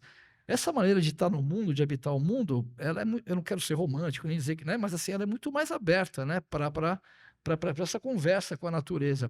E, uma vez mais, para nós é muito difícil ler uma paisagem como essa e entender a partir dessas relações abertas. Eu vou repetir esse tema várias vezes aqui nessa minha fala, mas a ideia é justamente o quê? Que a gente vê, a Amazônia é um dos lugares do mundo, e não é o único, né? Existem lugares como esse na Europa também, em outras partes do mundo, né? Onde esses conflitos entre, né, o que eu vou chamar desse antropoceno que está acontecendo agora. E você citou a Anna Tsing aqui, né? Ela tem um conceito que eu acho que é muito interessante, que é o conceito de refúgios do Holoceno, que são esses espaços de resistência, onde essas formas diferentes de habitar o planeta ainda sobrevivem, né? E resistem. E eu acho que o que a gente vê muito, né, pensando nessa história profunda da Amazônia, e até hoje, nessas formas de cultivo, são esses lugares, essas paisagens de resistência que expressam outras formas de viver e de ocupar o mundo. Tudo bem? Vou pular isso aqui, porque senão não vai dar tempo, gente. Vou passar. Isso aqui é sobre. Arqueólogo adora mostrar buraco, escavação, né? Caco de cerâmica, não interessa tanto para nós. Mas isso aqui é interessante, eu não quero estourar o tempo.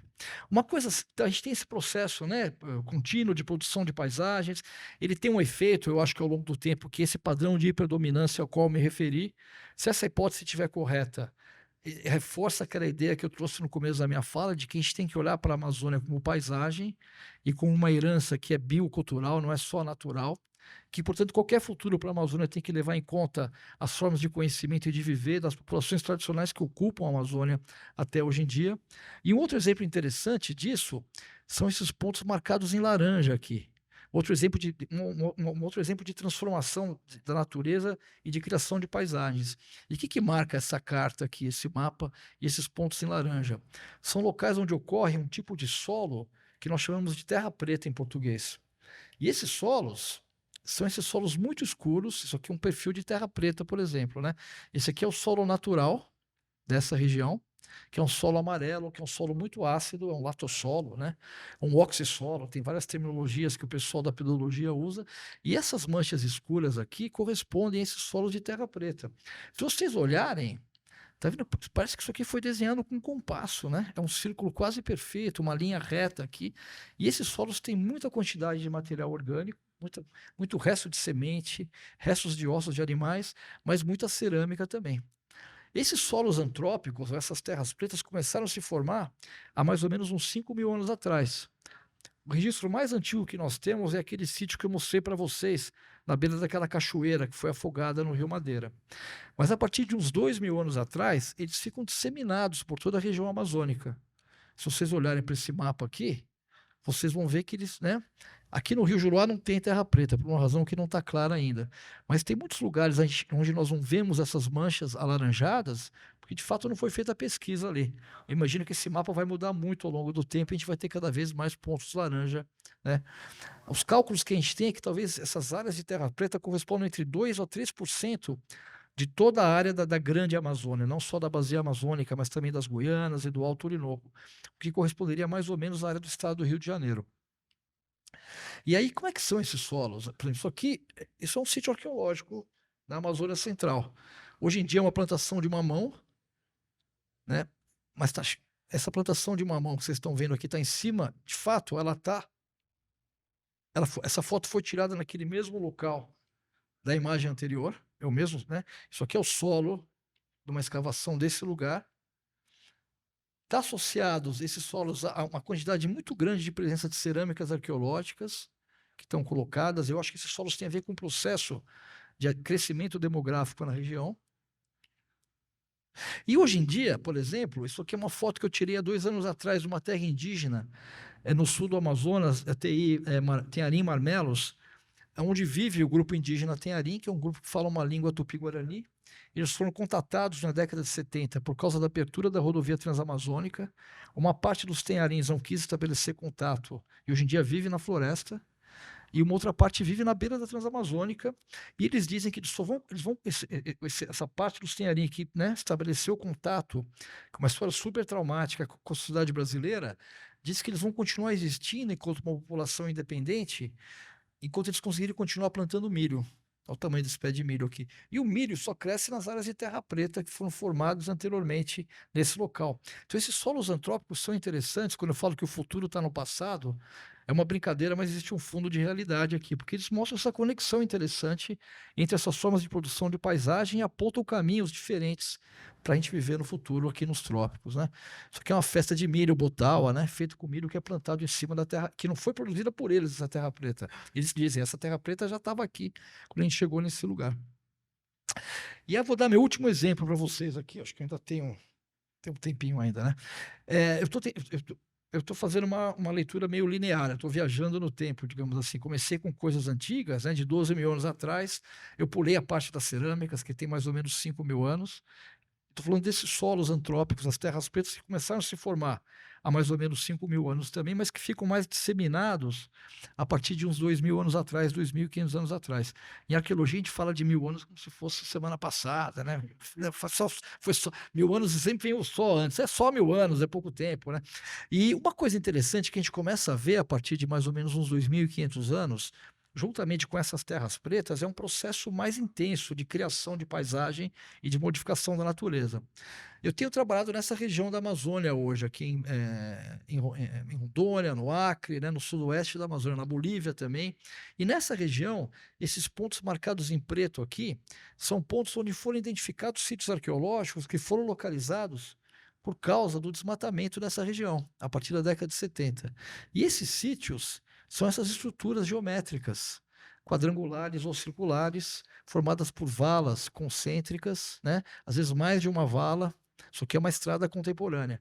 Hoje em dia, coberto por capim, mas até os anos 70 coberto por floresta, né? Um outro exemplo, né? Vocês veem essas linhas retas aqui? Elas são estruturas antigas arqueológicas. Nesse caso aqui, fizeram uma estrada em cima da antiga estrada, né? Mais de uma vala paralela nesses locais. Esses sítios estão distribuídos não só por essa parte aqui do Acre, mas pelo sul de toda a região amazônica, né? Rondônia, norte do Mato Grosso. E alguns deles são estruturas circulares, né? São vários, por exemplo, nesse caso aqui, são vários montículos ao redor de uma praça central. E tá vendo que tem uma linha reta aqui, é uma estrada. Essa estrada é uma estrada arqueológica, uma estrada que tem mais ou menos 1.000 anos de antiguidade. Nós escavamos esse sítio, nós datamos essa estrada. O que é interessante nessa região?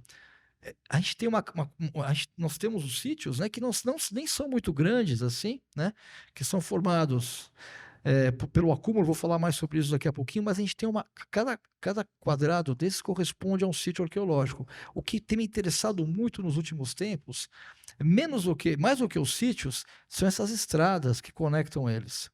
Porque eu acho que para entender esses assentamentos dessa região nessa época, né, há mais ou menos 1.000 anos atrás, um pouco antes e um pouco depois, a gente tem que entendê-los a partir de uma noção de rede, né? Não é só o sítio arqueológico isolado que correspondia a um antigo local de ocupação, mas eram as redes que se constituíam entre esses sítios a partir dessas estradas que eles construíram. E a gente tem mapeado isso. Isso aqui é um colega norte-americano, Rob Walker, por exemplo. Vocês estão vendo, né? Tudo isso aqui que vocês estão vendo que é pasto hoje era floresta, de novo, até os anos 70 e 80. Então a gente tem esses dois quadrados. Vocês estão vendo essa linha reta aqui? Ela vai embora.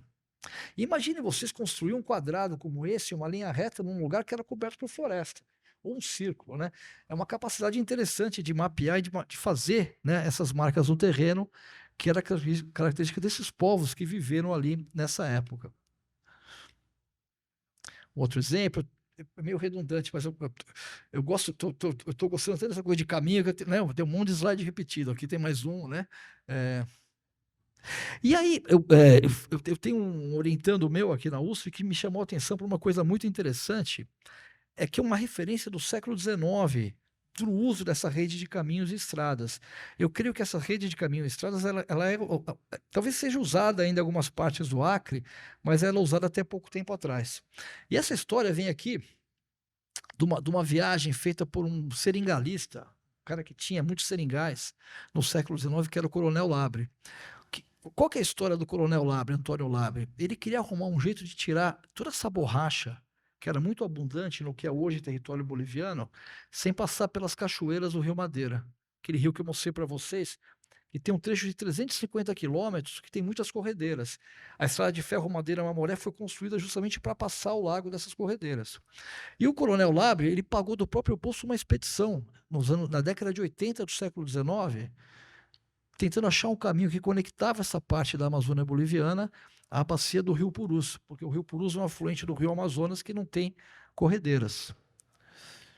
Esse aqui é o Coronel Antônio Labre. Ele publicou isso em português e inglês, num jornal, num periódico de geografia. Então, essa coisa dos mapas é muito interessante, né? E se a gente olhar para a viagem dele, né? A viagem exploratória do Rio Madre Dias ao Rio Acre. Ele viajou no final, na parte final da viagem, ele cobriu 200 quilômetros em 20 dias, com 35 pessoas. Ele estava andando muito rápido, né? Ele não estava com o facão ali, com o terçado, né? Abrindo o caminho no meio da floresta, né? E se a gente olha o relato dele, de fato, ele fala o tempo inteiro em estradas. Dessa maloca deserta, passando por caminhos, lugares de povoações antiquíssimas, muitas encruzilhadas e estradas. Seguimos por uma estrada boa e bem cultivada. Passamos 3... Ele andou o tempo inteiro por caminhos que já estavam abertos. Ele chama... Eu estou usando o termo estrada aqui, não é uma rodovia, né? Obviamente. Mas eu estou usando o mesmo termo que ele usa no próprio relato dele. Ele usou essa rede de caminhos, que eu acho que é muito antiga, para fazer essa sua viagem. E o que isso aqui é um mapa representando essa viagem dele, né? Desde do Rio Madre de Dios, que está na Bolívia, até Nova York, mas não é lá em Nova York, nos Estados Unidos, né? Uma piada meio infame. É Nova York, era um seringal que tinha lá no Rio Acre, né? Então, assim, o que me parece... Quando a gente pensa, já estou terminando aqui. Quando a gente pensa em estradas, hoje, na Amazônia, elas são um vetor de destruição. É um padrão meio clássico, né? A gente tem a estrada aberta, tem aquela coisa de espinha de peixe, as vicinais vão sendo abertas, e rapidamente isso leva à destruição. Tem um debate muito grande no Brasil hoje, por exemplo, se a BR-319, que é a estrada que liga Porto Velho a Manaus, deve ser reaberta ou não. Teoricamente, seria, né, é difícil propor que uma cidade como Manaus fique isolada do resto do país, sem acesso por terra. Mas a gente sabe que se essa rodovia for reaberta, as consequências para a floresta nessa parte da Amazônia podem ser catastróficas. Então a gente tem uma mudança interessante. Se hoje as estradas são um vetor de destruição, nessa época elas eram um vetor de produção de paisagem. O Coronel Labre fala sobre isso, como essas estradas estavam cheias de plantas, árvores frutíferas, que eram plantadas ao longo do caminho. Então talvez esse padrão da hiperdominância ao qual eu me referi lá atrás, ele pode ser entendido também através desse mecanismo de abertura de redes de conexão entre os assentamentos. E o meu último exemplo, já nos últimos séculos anteriores à chegada dos europeus, vem aqui da Foz do Amazonas, da ilha de Marajó, onde nós vemos, por exemplo, a construção, só que é uma ilha artificial. Teso dos Bichos, tudo que vocês estão vendo aqui é uma região de campos naturais que são alagados periodicamente, e a gente tem uma história de construção dessas estruturas artificiais, 7 metros de altura, 250 metros de comprimento, nesse caso aqui, associados a essa cerâmica maravilhosa, que é uma cerâmica pesada, né, que ela não é portátil, que tem uma iconografia super interessante, e que também remete muito a essas noções de fluidez entre as dimensões da natureza e as dimensões da cultura. Outros exemplos de cerâmicas também da foz do Rio Amazonas. Desculpe, isso aqui está em inglês, né? Eu peguei uma parte de uma apresentação que eu tinha dado anteriormente, mas se a gente volta àquela questão do FONMARCHOS que eu coloquei no começo da minha fala, né? Aquela coisa que chamou tanto a atenção dele, aquela diversidade linguística que ele não conseguia explicar. Como é que ele explicou? Eu esqueci de falar sobre isso. Para ele, aquela diversidade linguística era resultado de um processo de degeneração. Populações que tinham vindo de outras partes do continente americano, já se conhecia as ruínas arqueológicas da Mesoamérica e do Peru naquela época, e que ele dizia, eram povos civilizados que viviam em zonas mais temperadas, que chegaram aqui nos trópicos e descambaram, né, por um padrão de barbárie, de selvageria, e essa diversidade linguística, então, seria um registro fóssil dessa história de sucessivas levas de populações que teriam saído, né, chegado aqui nos trópicos e literalmente se degenerado, né? Tem uma frase famosa do Francisco Adolfo de Varnhagen, que escreveu uma história geral do Brasil, Visconde de Porto Seguro, no século XIX, e quando ele fala dos povos indígenas, ele fala, para esses povos não existe história, e só etnografia. Então essa visão muito negativa sobre o potencial dos trópicos sustentarem o que eu chamo aqui de vida inteligente. Mas se fez sentido o que eu falei para vocês aqui, o que a gente vê é uma história totalmente oposta, que na verdade, né, é uma história de produção de diversidade, de agrobiodiversidade, né, plantas, diferentes estágios de cultivo, plantas domesticadas, plantas selvagens cultivadas também, e produção de diversidade cultural e diversidade linguística muito grande. E o que está acontecendo hoje?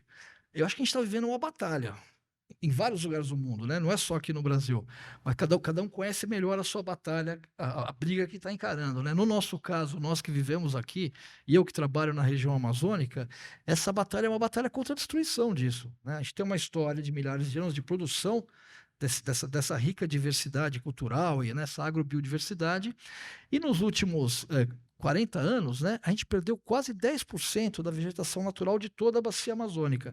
Se a gente olhar para esse mapa, a gente vai ver que a situação no Brasil é muito pior, porque isso aqui inclui toda a grande Amazônia, né? Não só a bacia amazônica, na verdade, mas também a região do Alto Orinoco e as Guianas. Se a gente olhar só para o Brasil, a gente perdeu quase 20% da floresta. E se a gente olhar para essa floresta que foi perdida, uma boa parte dela hoje em dia, mais de 80%, é pasto velho, abandonado, que não tem um uso economicamente interessante. Então a gente destruiu muito, a gente perdeu muito, e o resultado foi muito ruim, não gerou riqueza, né? Tem um projeto político da ditadura militar, que era ocupar essa fronteira. Che Guevara foi morto aqui na Bolívia, né? Então essa coisa, essa mancha, que vocês estão vendo em amarelo aqui, são áreas que foram destruídas pelo desmatamento, né? Nesse caso aqui de Rondônia, foi um projeto político de ocupar essa fronteira por medo da guerrilha de esquerda que estava ali do outro lado, na Bolívia. Se a gente olha para esse mapa também, o que sobrou de verde nesses lugares? Essas ilhas isoladas são terras indígenas, terras protegidas. Então a gente vê, uma vez mais, esse conflito se coloca na nossa frente hoje em dia. E é por isso que, quando a gente fala em arqueologia, de novo, não é só sobre o passado, é só sobre o futuro, é sobre o futuro também, né? Como pensar uma maneira diferente de ocupar esses espaços. Tem uma outra coisa, estou acabando mesmo aqui, acho que estou no meu tempo ainda, né? 3 minutos, estou no final já. Que é uma outra coisa que é assustadora, mas maravilhosa também, é que na região amazônica existe o maior contingente de populações humanas em isolamento em qualquer lugar do planeta. Cada ponto que vocês estão vendo aqui corresponde a um local de presença de povos indígenas em isolamento. Em verde aqui no Brasil, em laranja nos países vizinhos. Não tem nenhum lugar do mundo que tanta gente que vive em isolamento, que não quer de fato estabelecer um contato com as sociedades, né, do entorno. E proteger essas populações era o que o Bruno Pereira estava fazendo, por exemplo, quando ele foi assassinado lá no Rio Javari. É uma atribuição do Estado brasileiro. E o que é interessante? Tem um grupo muito... eu estou acabando mesmo. Tem um grupo de indigenistas que trabalha para a FUNAI, com os grupos indígenas em isolamento, que usam técnicas arqueológicas para mapear os locais de perambulação dessas populações. Eles olham para antigos tapiris, né, acampamentos que são abandonados, e olham para artefatos que são abandonados nesses locais para tentar entender, né, mapear os locais de trânsito deles e proteger aqueles territórios. Acho que é isso, gente. Isso aqui é o último slide. Então, assim, só para fechar, eu acho que é uma conversa interessante. Essa discussão sobre o antropoceno, ela traz para nós, ela dá para a arqueologia uma relevância que talvez ela nunca tenha tido antes, né?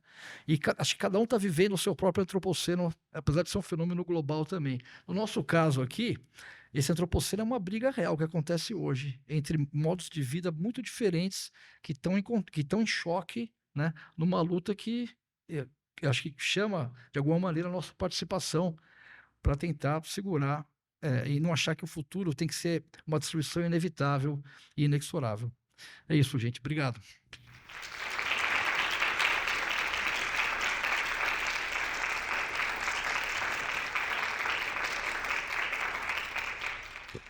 Bom, Frederic, Eduardo, obrigadíssima. Tem muitas sintonias nessa conversa. Sim, ela é fruto também de um trabalho coletivo, de conversa com a Carol, Sabrina, Gabi, eu, tanta gente. A gente tem até às 9 horas, seria fabuloso seguir mais 1 hora de conversa, mas a gente tem mais 10 minutos de conversa. Então, eu vou fazer uma primeira pergunta e depois abrir para pergunta para o público, que certamente vai ter muitas questões. Eu acho que ambos se aproximam da Terra pela profundidade, né? E não pela horizontalidade, como a gente falou. E é incrível como ambos também trazem, se referem até esse próprio ciclo de imaginar futuros que está no passado, né? Como esse futuro ancestral, como diz o Krenak, e de tantas maneiras, tantas ferramentas. E eu acho que ambos também trouxeram diferentes ferramentas e modos de contar história, e modos de tentar trazer e desconstruir essa visão endohegemônica do antropoceno, da modernidade. Então, na verdade, é uma pergunta muito grande, eu acho que vocês já estão atuando dessa maneira, mas qual que é a potência de resistência diante desses destroços a partir da prática de vocês?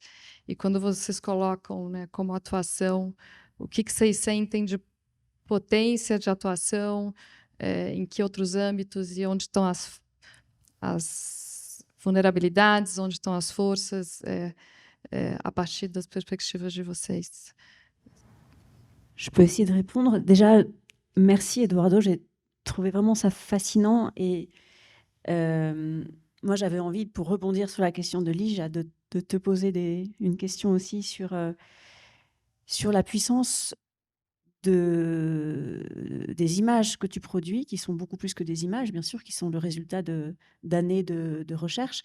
Mais pour moi, c'est la puissance des cartes qui est frappante. C'est-à-dire qu'une autre manière de voir l'Amazonie brusquement, grâce à ces petits points que tu montres de sol anthropique, de population, j'avais envie de poser la question de comment, à ton avis, les images qu'on produit, nous, et notamment toi, peuvent aider à changer vraiment le regard sur ces territoires. Est-ce que toi, tu as l'impression que ça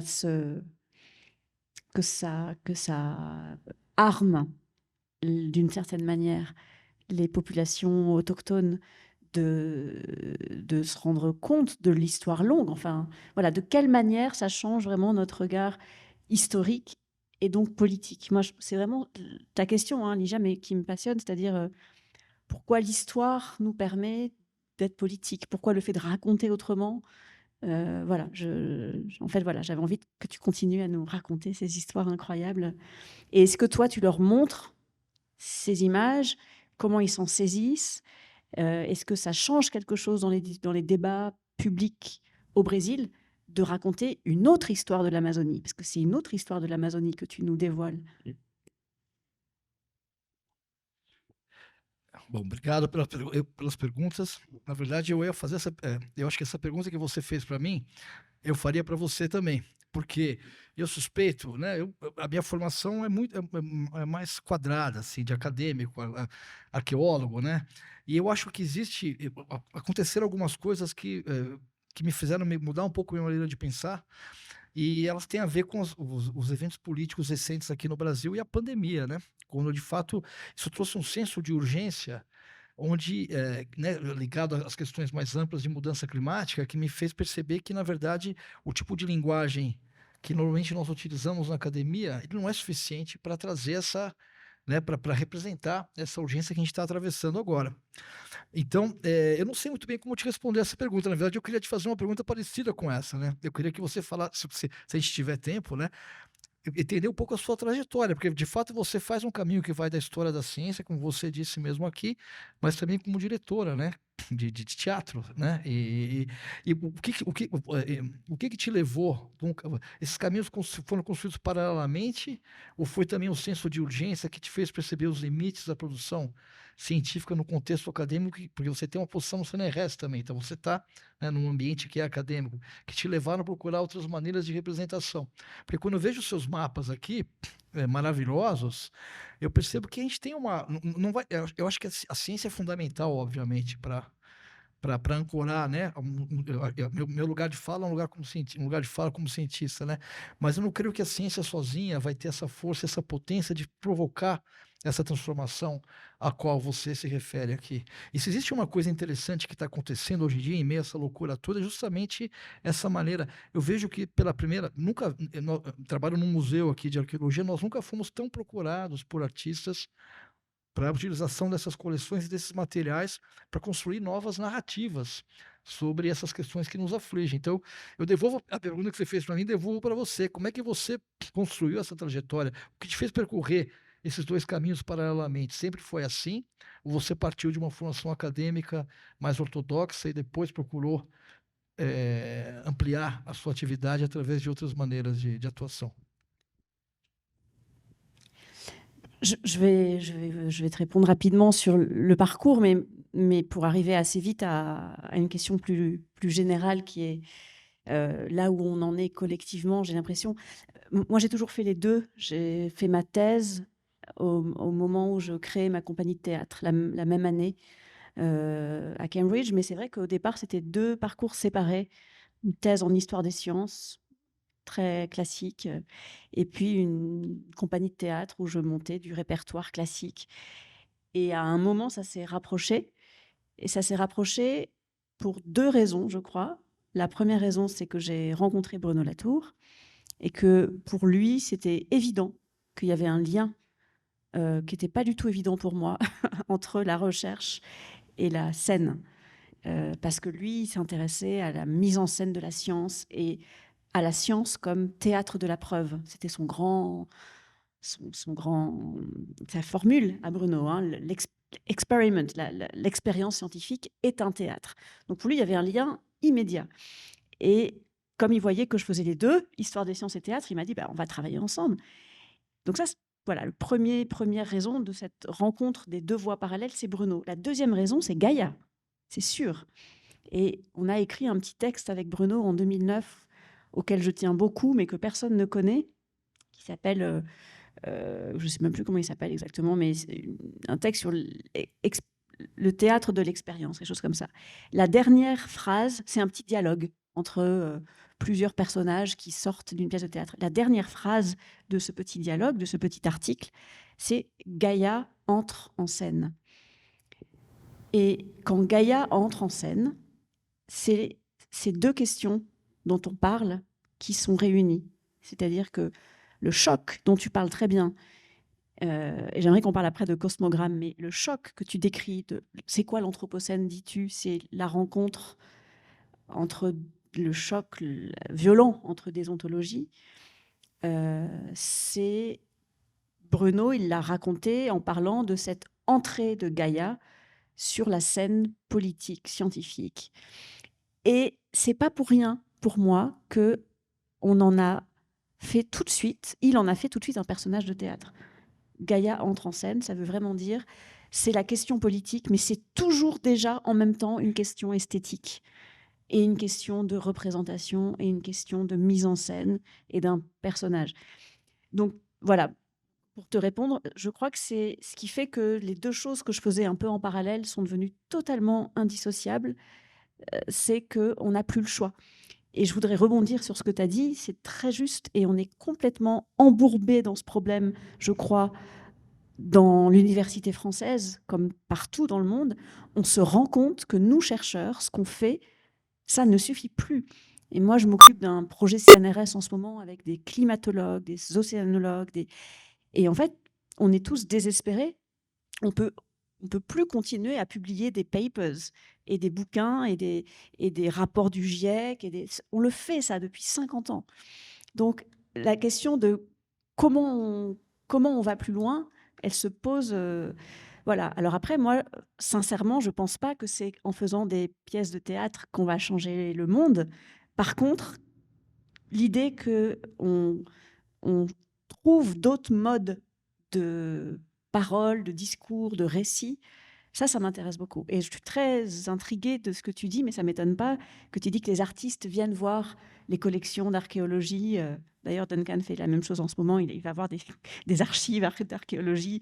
Il y a un intérêt tellement profond pour la matérialité de nos recherches. Enfin, je trouve ça passionnant, en fait. C'est ces nouvelles alliances qui font qu'on n'est pas désespéré. C'est-à-dire que c'est des nouvelles manières de travailler qui explosent complètement les barrières entre les sciences, les arts, et qui nous ramènent en fait à une façon de travailler très proche du XVIe ou du XVIIe siècle, où justement pour décrire la terra incognita, il fallait être à la fois philosophe. Robert Hooke, exactement. Il fallait être un dessinateur incroyable et en même temps un scientifique. Et voilà, donc je ne sais pas comment toi, tu comprends ce qui nous arrive, mais en tout cas, je voulais revenir sur cette idée de l'anthropocène comme choc des ontologies. Et Ligia, peut-être que je te laisse la parole, mais je pourrais continuer à poser d'autres questions à Eduardo sur le Brésil. C'est-à-dire comment, moi ça fait juste 3 jours que je suis là, mais comment on peut à la fois avoir des artistes extraordinaires comme ceux qu'on a vus aujourd'hui à la Pinacothèque et la situation politique que tu décris, et voilà, comment ce choc-là est vécu au quotidien par les intellectuels ici, par les artistes. Voilà, est-ce qu'on peut décrire cette lutte encore un peu plus? Só um instante, são quase 9 horas. Como que a gente tá? Tem mais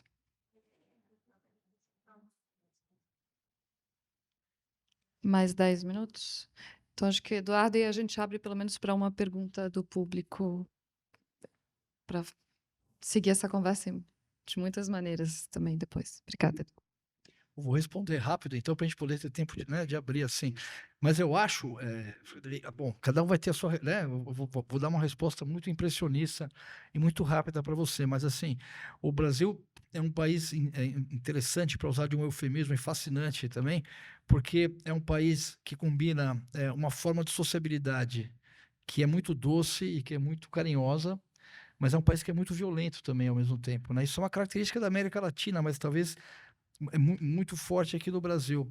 É um país onde eu trabalho, por exemplo, numa região da Amazônia, ali no sudoeste da Amazônia, onde existe a maior terra delimitada de grupos indígenas em isolamento no Brasil. São populações que não querem ter, eles colocam armadilhas ao redor dos locais por onde eles passam, eles não querem saber de ter contato com a sociedade do entorno, né? E que está a 200 quilômetros de distância de fazendas onde se planta soja, com técnicas de mecanização super sofisticadas. Então, é meio clichê falar isso do Brasil, terra de contrastes, né? Isso é uma coisa. Mas, assim, de fato, a gente vê alguns contrastes no Brasil entre violência e carinho, por exemplo, nas grandes cidades. E entre modos de vida que são muito antigos, mas que não são fósseis, né? Não são populações que vivem civilizadas no passado, elas têm história, e essas formas de intervenção e de modificação da natureza que são muito brutais, assim. E isso às vezes é muito difícil. Mas ao mesmo tempo, eu falo da minha prática como cientista. Existe isso gera uma frescura, né? Essas coisas estão, de novo, elas acontecem no mundo inteiro de maneiras diferentes. Mas no meu caso, eu não conseguiria pensar, né, o fato de viver no Brasil, de estar aqui no Brasil e de poder tá o tempo inteiro, né? Apesar de não viver na Amazônia, traz uma riqueza, acho que traz uma força para a investigação que eu faço, porque de certa maneira eu estou ali como alguém que está atuando também, né? Não me vejo como coadjuvante nessa história. Existe uma espécie de protagonismo que pode existir em outros lugares também, mas que é particular por essa condição de estar, né? E a gente passou por uma época muito difícil aqui no Brasil, né? Os últimos 4 anos com Bolsonaro e pandemia, né? Mas a gente sobreviveu, é impressionante, né? Como a gente conseguiu sobreviver. Todo dia que eu acordo, eu falo, pô, esse cara não é mais presidente, né? Que beleza, não quero ofender ninguém aqui na plateia, estou expressando a minha opinião. E isso é uma coisa assim, a gente parecia derrotado, mas foi uma conquista, né? De alguma maneira, essa perspectiva mais humanista venceu também. Essa conversa é uma conversa longa, né? Mas eu acho que o mundo é assim, ele é terrível, o mundo contemporâneo, mas ele é maravilhoso. A própria ideia de você pensar na atividade humana como uma força cósmica é uma coisa super assustadora por um lado, mas é maravilhoso ver isso acontecer também. É um espetáculo também, né? Nós somos privilegiados de certa maneira, porque nenhuma geração antes da nossa viu isso acontecer em tempo real. E acho que essa mistura de assombro, por um lado, né? De possibilidade e de desalento também, por outro lado, é o que caracteriza estar no mundo hoje em dia. E aqui no Brasil, isso é uma coisa que é muito acentuada. Isso pode ser muito interessante, se você tiver um coração forte, né?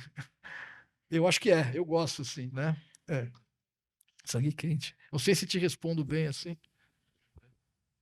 Primeiramente, só para colocar, muito pela fala do Eduardo, mas também pela da Frederica, acho que eu me lembrei que há modos estratégicos quando esses meios também se cruzam, né? Seja o teatro e a história da ciência, seja uma possibilidade de cartografia e de escavação antropológica, mas eu me lembrei que antes ainda do governo Bolsonaro, mas ainda diante de uma fragilidade de um determinado grupo indígena, um reconhecimento da paisagem foi uma das estratégias e um reconhecimento do manejo da paisagem como um fenômeno antropológico foi uma maneira que a pública, né, a agência pública conseguiu cruzar e defender a demarcação de uma terra indígena, não só pela demarcação, mas por meio do IFAM, porque se aquilo era um sítio arqueológico, aquilo deveria ser tombado, e sendo tombado, ele conseguiu fazer com que aquela área fosse demarcada, né? Então, também acho que, por vezes, tem essas estratégias de cruzamento que esses meios vão possibilitando, que me parecem uma potência. Acho que isso surgiu muito também na fala de vocês. Eu acho que eu queria comentar essa história do Brasil, porque eu acho que é uma história que nos toca a todos, e especialmente a gente tem refletido sobre ela nesses últimos anos, e a gente está com uma exposição aqui no Tomi chamada Museu das Origens, e o curador dessa exposição, ele sempre diz que tudo que está aqui existe apesar do Brasil e por causa do Brasil.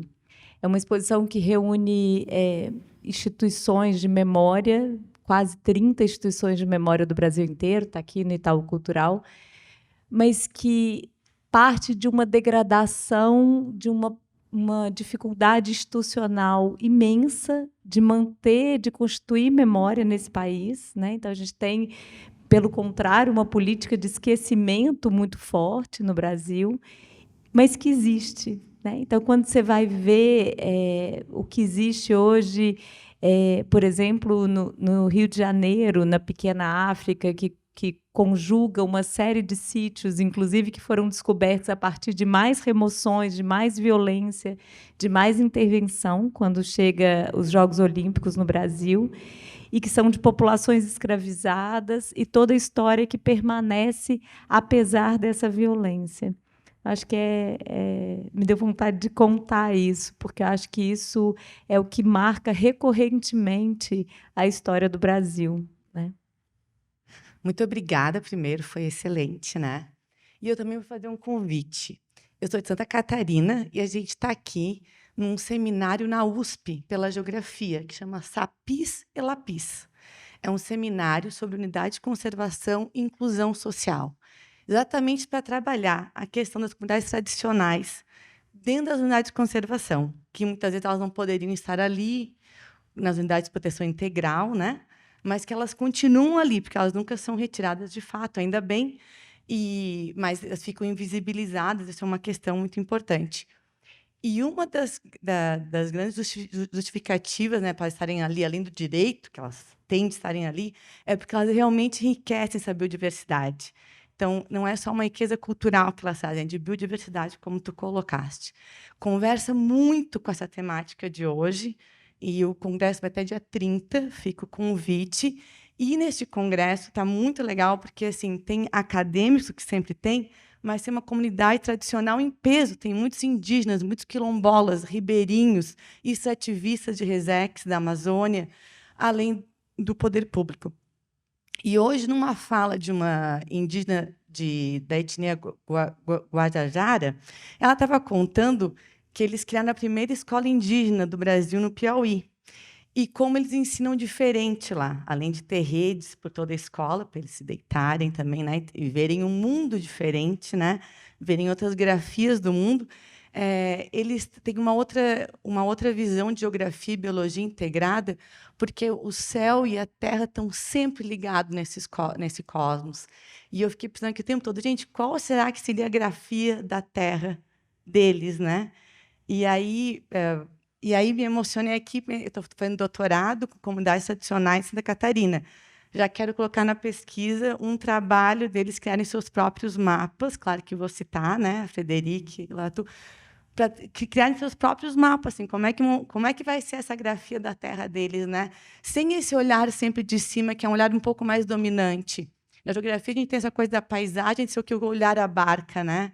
Outros ângulos de olhares, né? Essa multiplicidade que a gente busca tanto e que a gente quer que esteja realmente dominando a nossa política, o nosso país, o nosso mundo, porque eu acho que só assim também a gente vai encontrar realmente outros meios de sobreviver a tudo isso que a gente está vivendo, né? Realmente concordo muito contigo, Eduardo. A herança que a gente tem talvez nos dê outros rumos, outros guias para a gente poder continuar aqui. Então, muito obrigada. Então, últimas palavras, Frederic, Eduardo. Quem quer começar? Je peux juste dire un mot en disant que la dernière intervention, je pense que c'est la plus belle à la fois remarque, proposition ou question que j'aurais pu recevoir ce soir. C'est-à-dire que si Terraforma a un but, c'est celui-là, c'est-à-dire d'être repris, transformé là où c'est le plus urgent, là où c'est le plus important, avec juste cette envie de réouvrir le pouvoir des cartes et des cosmogrammes, comme Lija et moi on aime le dire, c'est-à-dire on est obligé d'inventer les nouveaux cosmogrammes pour le futur, les cosmogrammes d'après l'Anthropocène. Et là, les cartes qu'on a fait dans Terraforma, c'est juste des tout petits débuts de graffiti, mais il faut demander vraiment aux différentes populations par rapport à leur terre d'inventer leur propre cosmogramme. Et j'aime beaucoup cette idée que ce sont des cosmogrammes qui réunissent le ciel et la terre. Merci. Eu só queria agradecer, muito obrigado uma vez mais, prazer compartilhar nessa mesa com vocês, prazer, Frederic, Lígia, muito obrigado. E só queria dizer assim, eu acho que, de novo, sou arqueólogo, né? Trabalho com o passado, mas eu acho que nada está resolvido ainda, as coisas estão abertas, né? Às vezes a gente tem vontade de jogar a toalha e desistir, mas não podemos fazer isso, né? A gente tem que, o mundo está aí para a gente tentar construir, fazer algo melhor com o que a gente pode fazer, né? Seja através da ciência, das artes, ou fazendo essas coisas em conjunto. Eu acho que nada é inexorável, nada está resolvido e nada é inevitável. Eu acho que é isso, que a gente tem que ser, é muito fácil a gente esquecer disso, mas a gente deve se lembrar de que é importante se lembrar constantemente de que as coisas estão abertas ainda, eu acho. Obrigado, valeu.